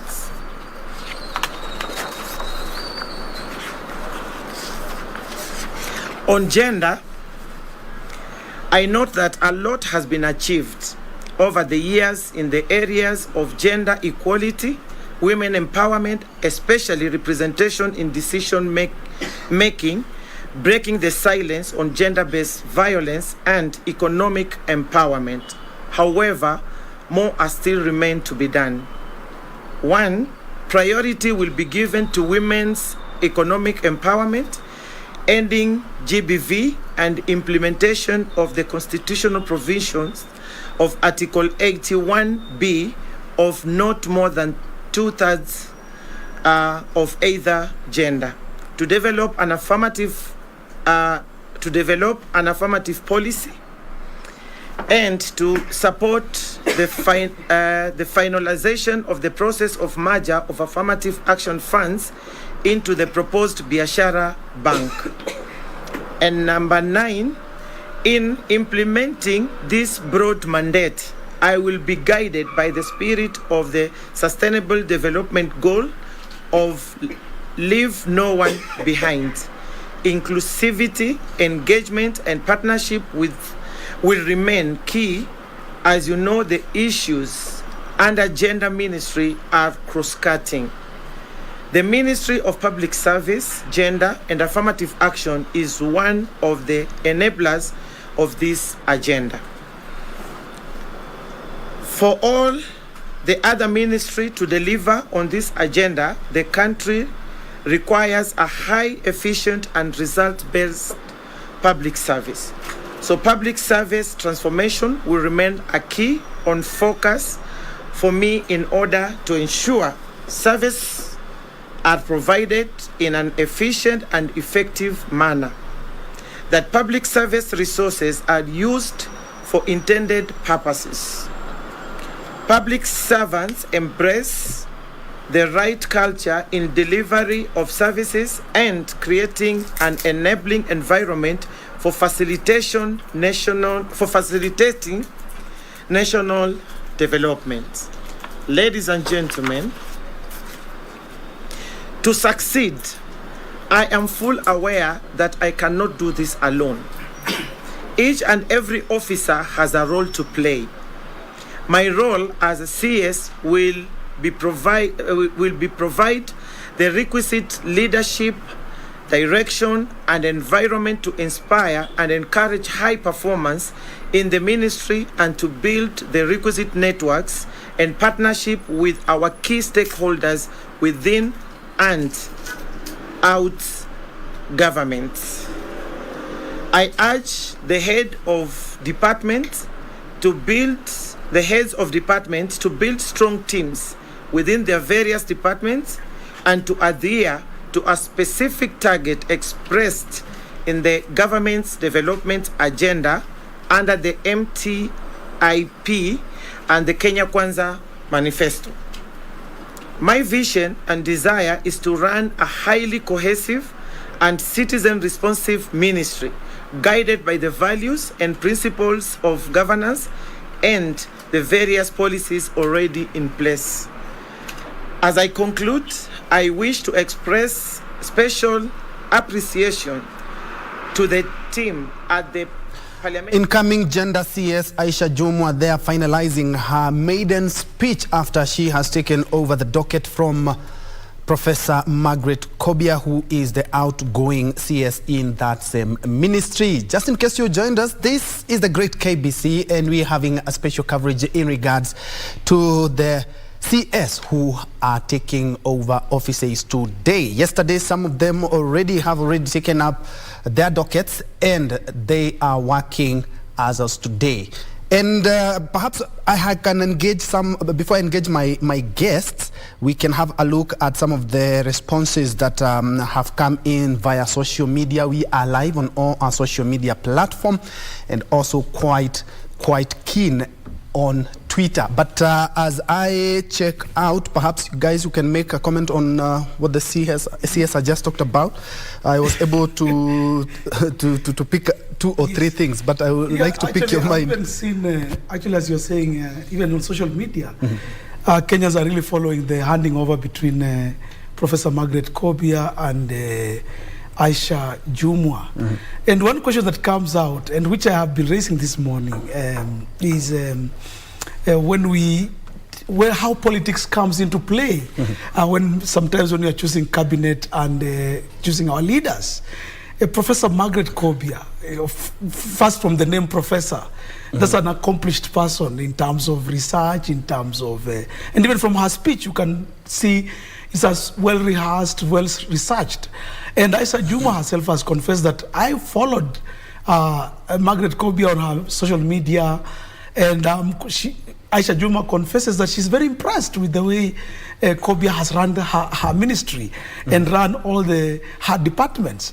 Now the question that begs, and which people who are educationists like me will beg, is when you exchange, or when you have a professor like Margaret Kobia handing over to a person, of course a leader like Aisha Jumwa, who confessed that she got a D, and she said, out of what I got my D, but I'm here where I am. Now, then the question begs again. Now, so what is education for what? For education for sake or for what? Because if Margaret Kobia is a professor, she's handing over her ministry to a person who confessed before all Kenyans that she got a D. Then the question that young people will be asking is, so what is the need of education? If I can get a D and I replace a professor. And I don't know the same of what you said. There are some comments in regards to that, in terms of the credentials, where somebody is talking about. Those are pictures on your screen. She's been given actually the instruments of power in regards to the ministry. Let's hear what they're saying. The second part, a very important part, is State Department focused. All right. As they go over the instruments of power, Sheila Luvai says, we have gifted people who did not have a chance to undergo through education, but given a chance in the incubation, they can surprise you. That is why I believe in leaders who are born leaders and those who are made to be made. All right, Kenya is for the public, so all of us, we were born public, so we are supposed to embrace public domain and empower this. Vincent Ohuru, you say, I like this discussion, KBC. Thank you so much. Somebody else who I thought I have seen something that is touching on your docket at CBC. This is going to save the nation and the whole world. Let's use CBC to solve all our challenges. We have the highest number of learners in the country than any other category because every human being is a learner. Just to emphasize that. Okay, you can articulate your point as I. Actually, first, before I articulate, let me comment. Yes, CBC actually, regarding Gachagua, the deputy president said, it's still here, it's here to stay. It's just being restructured. We just. I was in a seminar recently, and the seminar we are talking about restructuring it to make it more simple, more effective. Cost-effective, so that the way it was structured, it was very expensive for parents, it was very expensive even for government. So I believe CBC will solve a lot of problems. It's the way to go. All people in the world are talking about CBC means competence-based curriculum. Competence is skills. So that's the education we need. And that's what my brother, the engineer, has been talking about, that we cannot just have education for the sake of it. Let's have education that gives you and equips you with skills that you can use in life. And so for that one, I commend. And I was just saying that education needs to be respected. Let also our political leaders respect education. Let them respect leadership. Let them respect our leadership. Let them respect the papers that we are getting in these schools and colleges. And it will motivate us also as educators that the people we have educated have turned up being given roles to play in government. When I have a student who goes to Alliance Girls or Mango High School or Nyeri High School or whichever school, and the alumni of, say, that school is given a position, say, in government. We used to hear, when we were having the Supreme Court case, we were hearing the people from Alliance talk about, during my days at Alliance, you know, there is something nice about talking about education. And still on the same, looking at the case study of Aisha Jumwa, of course, if you look at the social media, you get some mixed reactions. It's actually trending right now. Actually, she is one of the most trending as we speak. Looking at where she began, as the Kanjura, we used to call them, as an MCA, and then being an MP, then after being an MP for 10 years, she's going for the top seat in the county. She didn't get it, but she was elevated to a CS. And I remember during her vetting, she said she's inspiring a lot of people in regards to how she scored and how she's been able to manage herself as a leader. Because she was not elected because of her education credentials alone. She could have been because of a lot of factors, including loyalty, including being a good leader. If somebody has been able to be an MCA for quite a while, that's an elective post. Being an MP for 10 years, that is an elective post. And she missed out on the governor seat, which she was seeking. And as far as you have just answered this question properly, that yes, she's the leader, but she lost out again. She lost the election. And then again, she has so many court cases. She confessed when she was being vetted. Among the court cases that she's having is one to do with integrity in terms of finances, that she's accused that she mismanaged her CDF in where she in Malindi constituency, where she was the MP. So at the end of the day, yes, we respect the loyalty. We respect the fact that she has been a leader, she's been there. She has a track record of being in politics. But that is why you saw question marks being raised during the vetting. You have all these things, but again, you have question marks. So what really directs somebody to get to become a cabinet minister or secretary? It may not be education per se.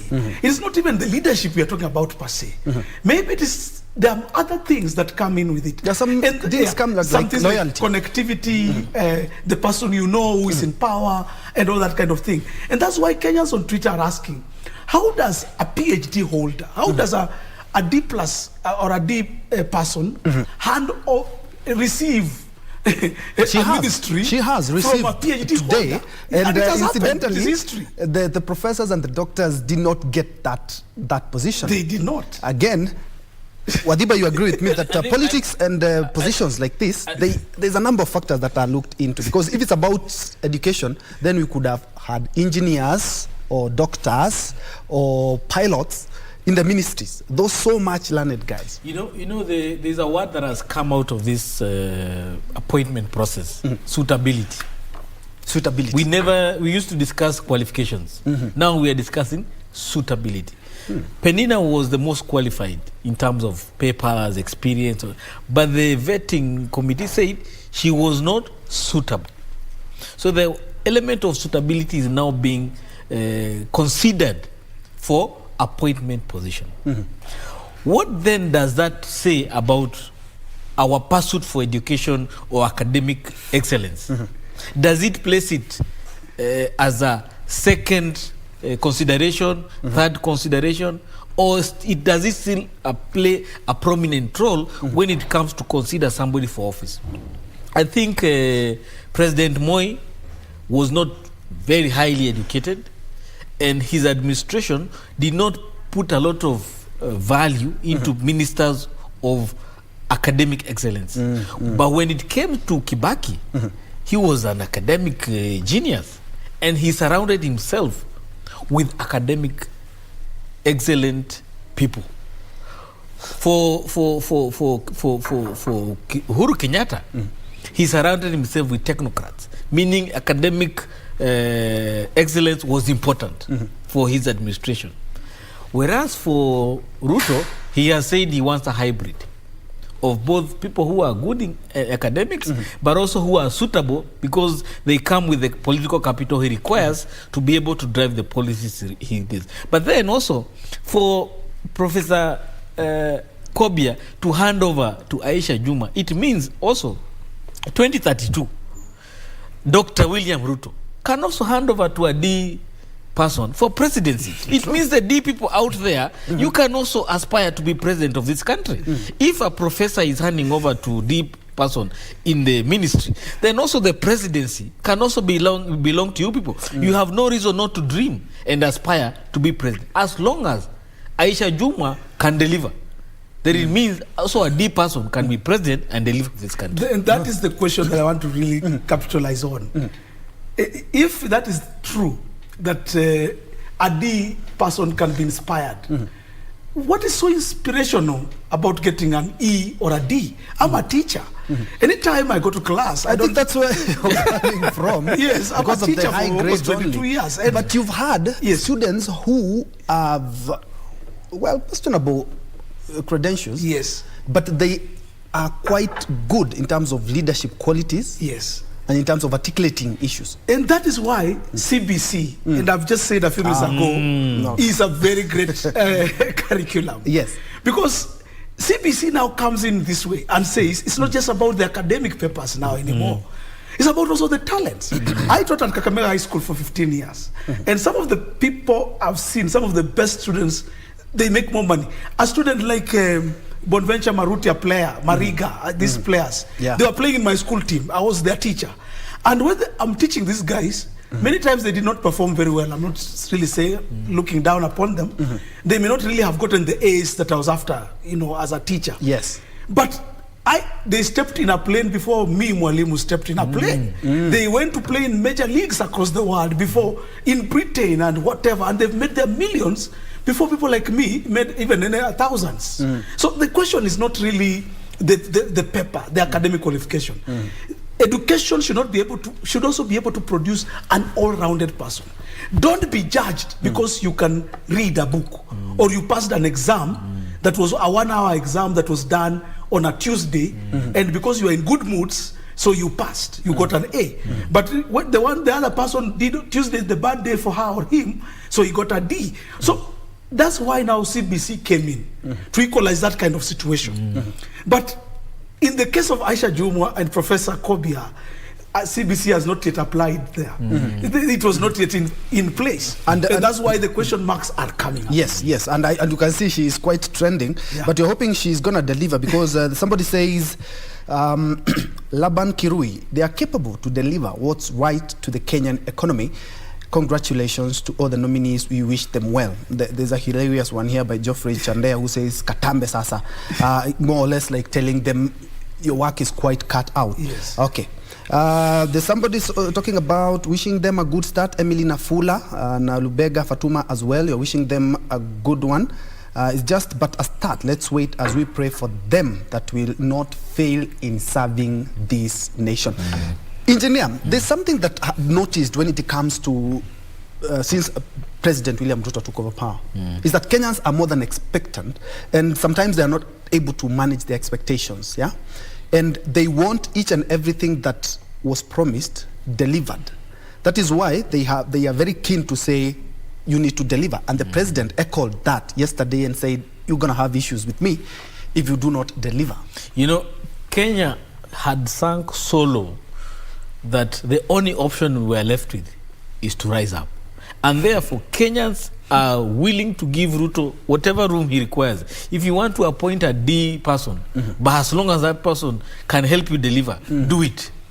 Ruto has been given an open check by Kenyans to do whatever it takes to lift them from the economic suffering that they are going through. We now have a drought, we have inflation, we have an economy that is struggling. How do we get out of this? If Ruto, you require to appoint D+ people, do it as long as they deliver. The point will now come 2 years down the line, Ruto will not have the room to say, you gave me a dilapidated economy. No, you are given a dilapidated economy, but you are given time.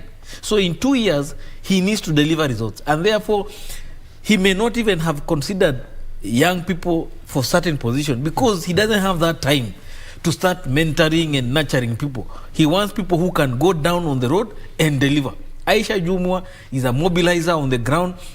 It's a people who connects with the people. Therefore, when it comes to driving the issue of public service and Huduma services to the people, this is a person who will be able to talk to the people and be able to marshal their support, because you can't do everything without the support of the people. And therefore, that's why he has brought in politicians. They may not be the qualified people as we believe qualification mean, as we know qualification, but they might be the suitable people to run Ruto's administration as he sees fit, because he has a very short time.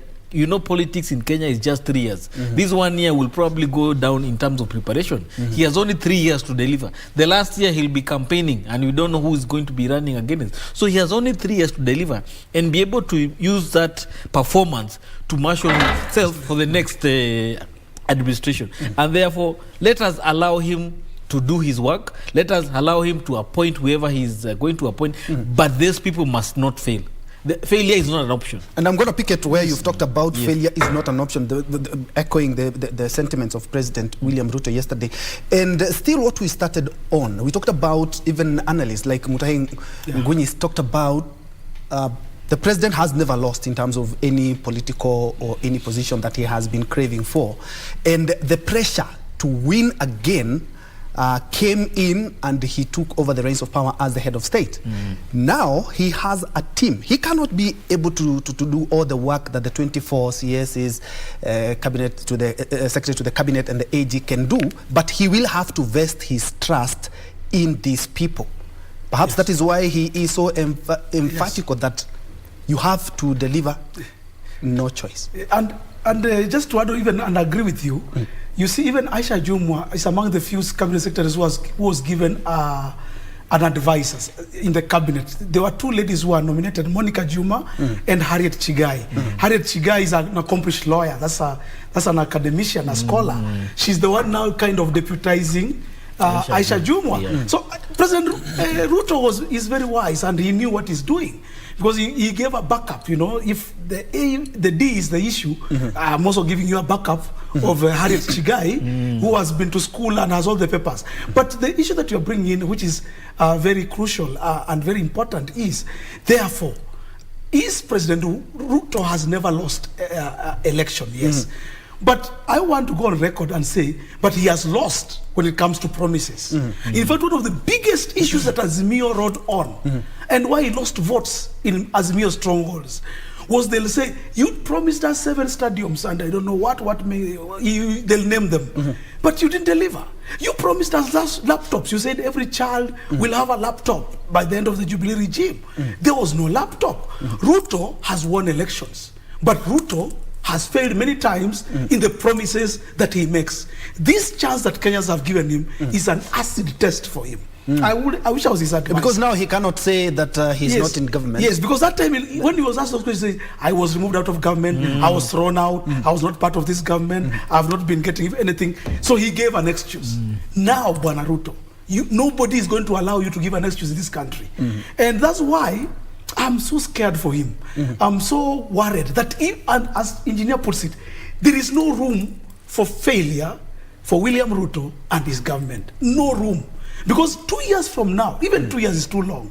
1 year from now, if the hustler and the mamambogas and the piki boda will feel that this man didn't deliver what he told us, I can assure you the next campaign mode will start in a year's time. All right, and let's close this discussion, because I can see even on our social media pages, it's quite generating something. I'm sure Aisha Juma will be the best CS in the history of Kenya in terms of performance. Let's wait and see. That is Lago Jr.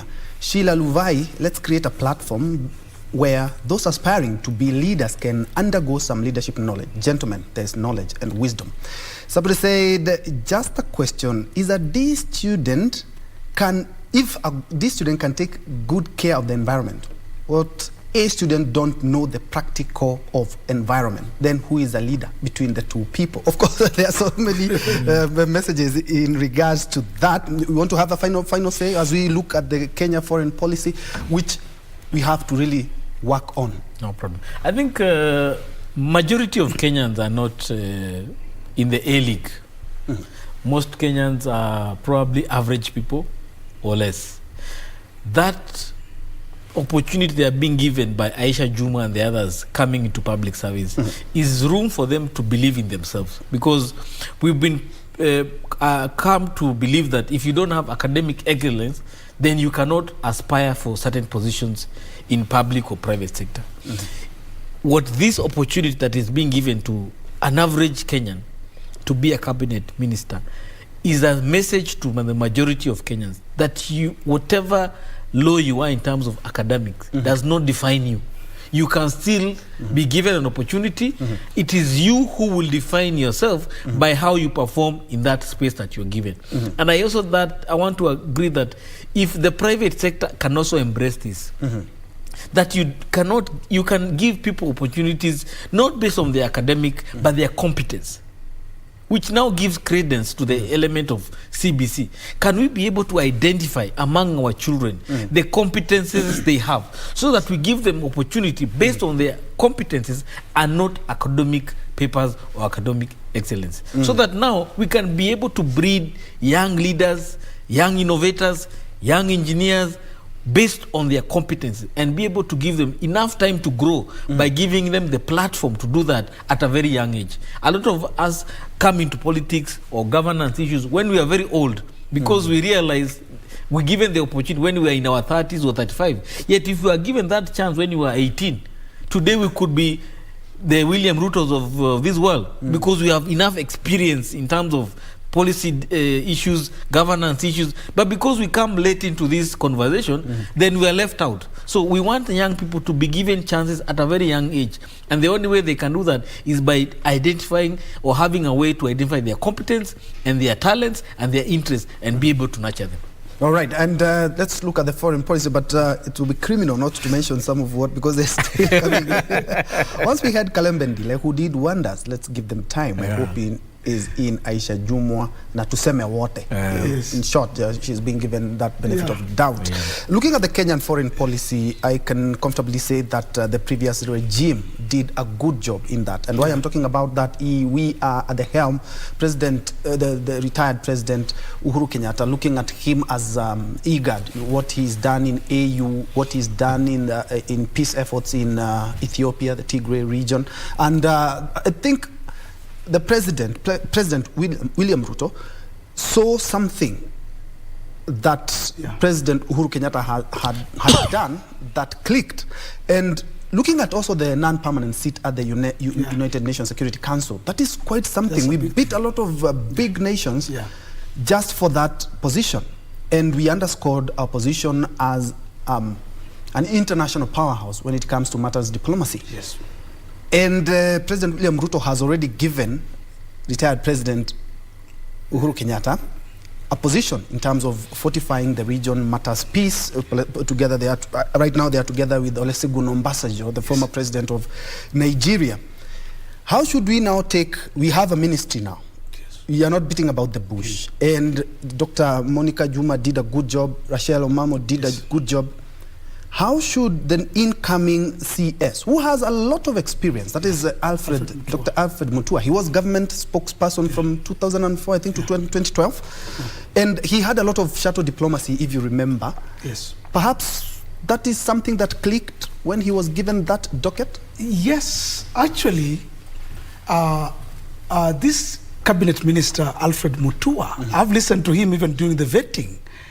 And as we get into the new dispensation of William Ruto, the thing that Kenyans have been told, and I think I heard this also from the deputy president, he said, every minister we want to have, every cabinet secretary, will tell us how they will be able to market this country and create jobs and opportunities for our people. And as the ministry that will actually be given that responsibility, that lies on the shoulder of our ministry, is the Ministry of Foreign Affairs. The ministry of Alfred Mutua will have to come up with ways of how to make this country a brand out there. We have had so many good things that we can talk about this nation.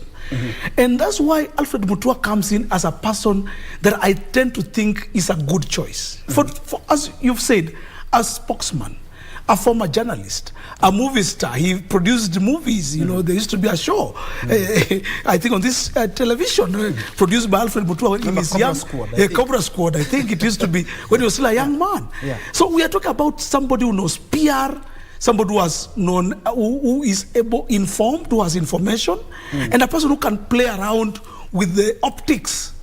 What Kenya needs right now is especially in the foreign ministry and in our foreign policy, is a person who gives us the optics as a country. Yes, Uhuru Kenyatta as a person, leave alone his ministers alone. Uhuru Kenyatta as a person was very well versed when it comes to selling our country out there. He is one of the few leaders, actually even attended the G9 meetings from Africa, among the few leaders who are invited to attend the G9 meetings. His position in the United Nations, at the White House, at door number 10 in the UK. Uhuru Kenyatta has, in terms of, at one time he was even called that he's a president who is more outside the country than inside the country. He was accused of that. But at the end of the day, we saw him achieve.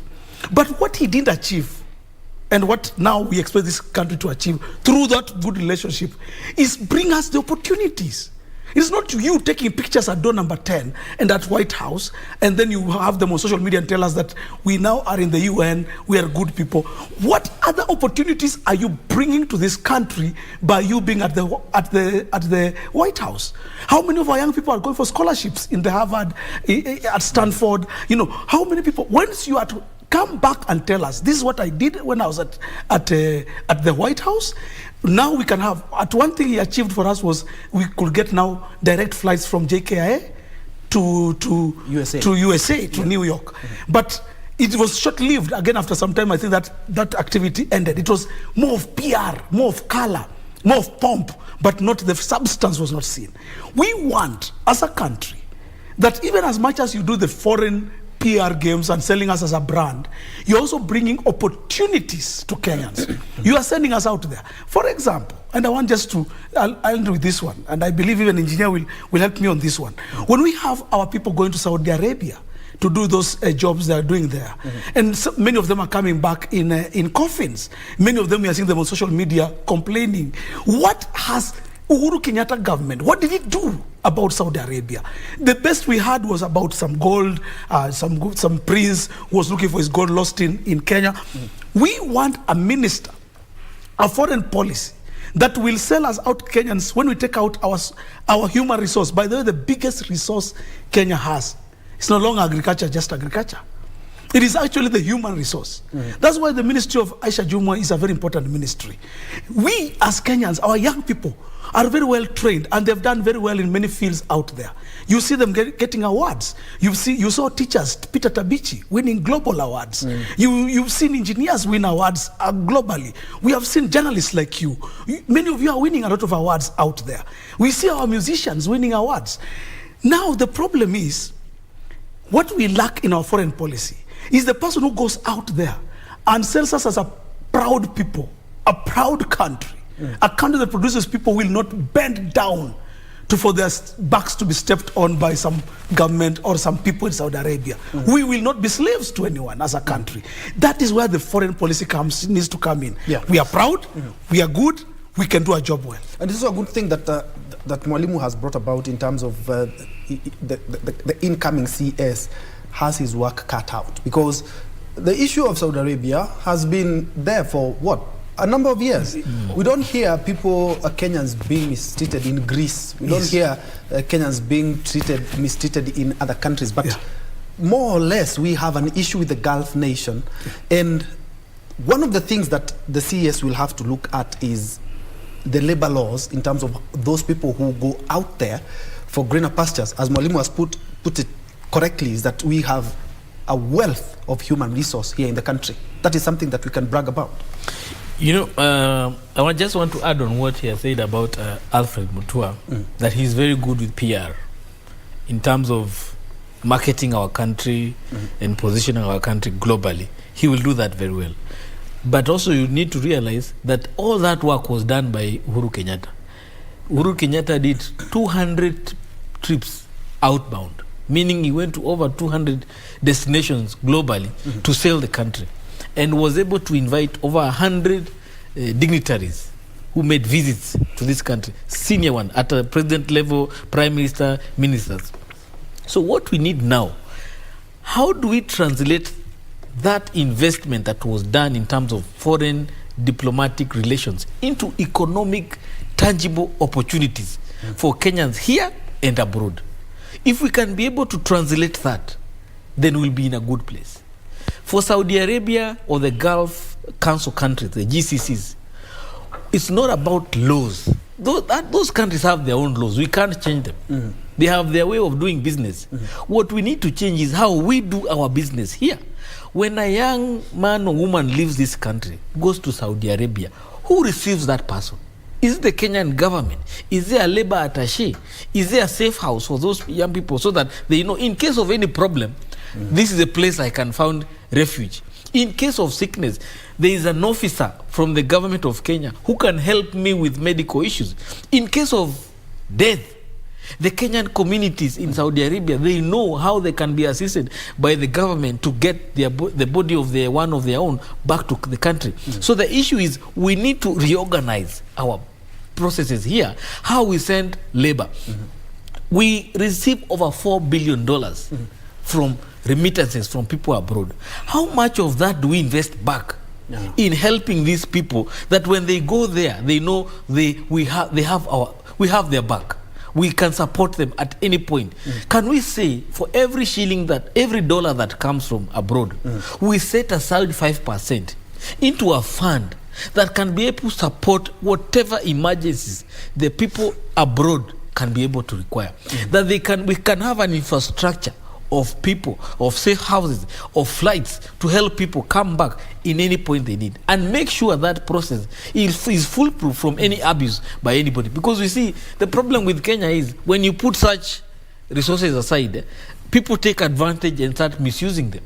So we need to make sure that there is a system in place that we can be able to support these people as they continue sending money back home, as they work hard out there. They can also they can know that they can rely on us back as here. Number two, the money they bring to us, what are we doing with it? What investments are we putting that money in so that even when they retire, they can come and find something that they can be able to rely on as they retire? A lot of these people, when they work there, they have probably 10, 20 years to work. If you go when you're 20 or 25, you can probably work another 10 or 15 years. Then you are told, we no longer need you. When they come back, what do they find? A lot of them, they just find, they were sent pictures. Another PR game was played on them. That, we built for you a house, but there's no house. We bought for you a plot, there's no plot. Despair kicks in. Desperation, depression, suicide, homicide, people killing each other. Those are issues that we need to interrogate and make sure that can we have a safe passage of these remittances back to this country, invested, for example, in an infrastructure program, and the benefits of that infrastructure goes directly to the people who have contributed to it. So we want to see these programs that Ruto is coming up with. For example, affordable housing, dams, health facilities. If there are going to be any private-public partnership arrangement, remittances from the diaspora are supposed to also get an opportunity there. And the government can be able to secure that funding and make sure that whoever has contributed, whether it's $1,000, $2,000, they can also be assured that they will get a return as they come and retire in this country. And it's a good thing that, as you add on that, it's a good thing that engineer has talked about. These people are remitting over 400 billion Kenya shillings every year. And they saved us and the economy and the foreign exchange when we had COVID-19. Because they were the single most active sector. And now we have set up now a ministry that encompasses the diaspora. And we have given, I would say, also a person of optics, because the foreign policy of a country is also largely pegged on who takes over the reins as a CES or as a minister in other countries. And Mutua has kind of kept it a little bit clean, looking at all the CESs that were given other roles. Yes, and you see, even just to add on what engineer is saying also, the ministry and our foreign policy touches on all ministries. You see, when we talk about, you had asked a question about the blue economy and and the Ministry of Mining. You see, our foreign policy is going to really dictate how the Ministry of Mining and Blue Economy is going to work. For example, you know we had an issue with Somalia over our territorial waters in the Indian Ocean. This is an issue that was very bad, and I don't know how I don't think it has even been resolved as we speak. A policy needs to come out how we are handling Somalia. We still have our forces back in Somalia. How are we going to handle our friends in the East African region? How are we handling? We now have got DRC, which has now joined the East African community. And you know, DRC touches on the Atlantic Ocean. So we are talking about now, East Africa is now moving from just Indian Ocean all the way to the Atlantic. This means we need a person, not just a person of drama or a slay queen or a king, a slay king. We now need a person who can think us through. I want to give a very good example. I come from Western Province. The biggest trader, international trade, that trades with this country called Kenya is Uganda. Uganda is our biggest, you know, the one who trades with us, the largest foreigner who buys from us. In fact, if you visit Kampala, some of the things you see on the brands in the supermarket here in Nairobi are the same things you'll see in Kampala. Might confuse yourself. You wonder, you think, am I in Nairobi or am I in Kampala? Because most of the things that are on the shelves here, manufactured here, with our industries, cross the border. What is our foreign policy with Uganda? When trucks can make up a line and are not cleared for 3 weeks, they are lining up on the road. What really is our policy when it comes to that? What is our policy now with Suluhu in Tanzania? When she's opening up to us, she's talking very well with our country. She's speaking about our wild animals in Serengeti and Amboseli, moving freely without anybody asking them, and you know, able to attract tourists. So I was saying the Ministry of Foreign Affairs and Diaspora, it's not just about remittances. It also touches on every aspect of our lives. Somebody said the world is nowadays a global village. Kenya cannot survive on its own.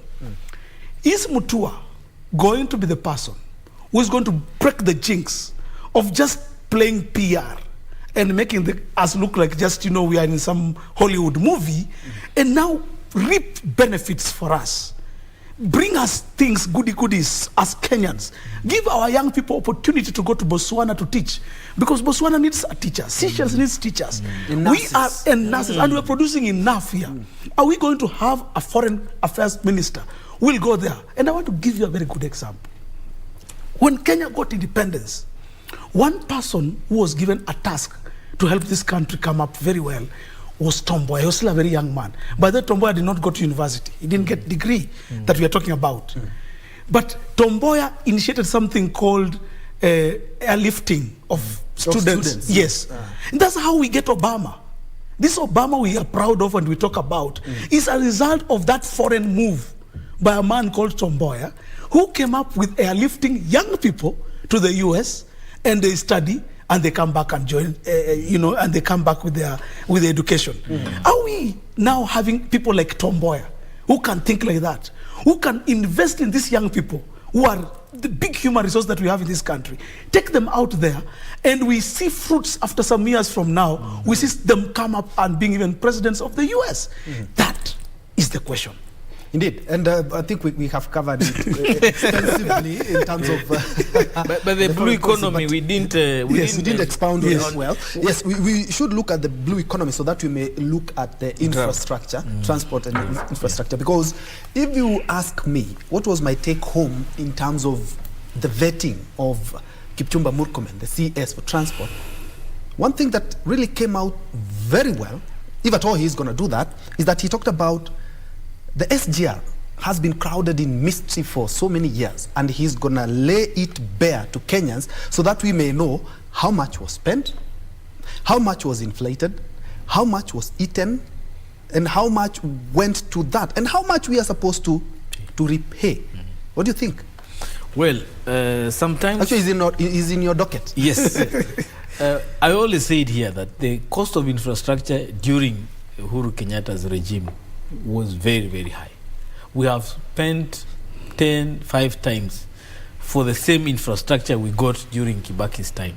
And we need answers as to why the cost of doing projects became so high, because even most of the grand corruption cases have been attributed to infrastructure. And there was no need for all that. If it's people who are eating, then they should be held accountable, and we need Kenyans to get value for money.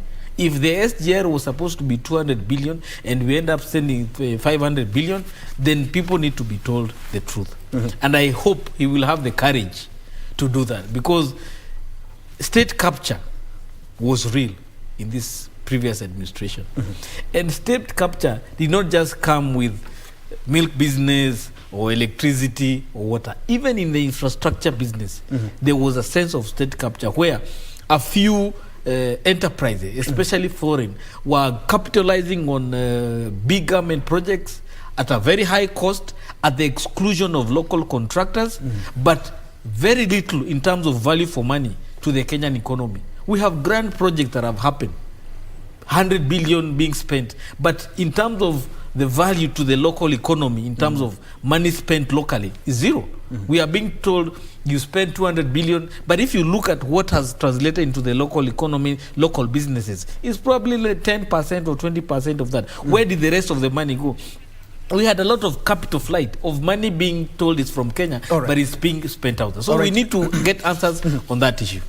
All right, gentlemen, I'm informed by my director that the head of state has made his way to the Savo ballroom at the KICC, where today is a great day for all taxpayers. It's the Taxpayers' Day, a day earmarked to celebrate and also recognize the taxpayers that include you and me.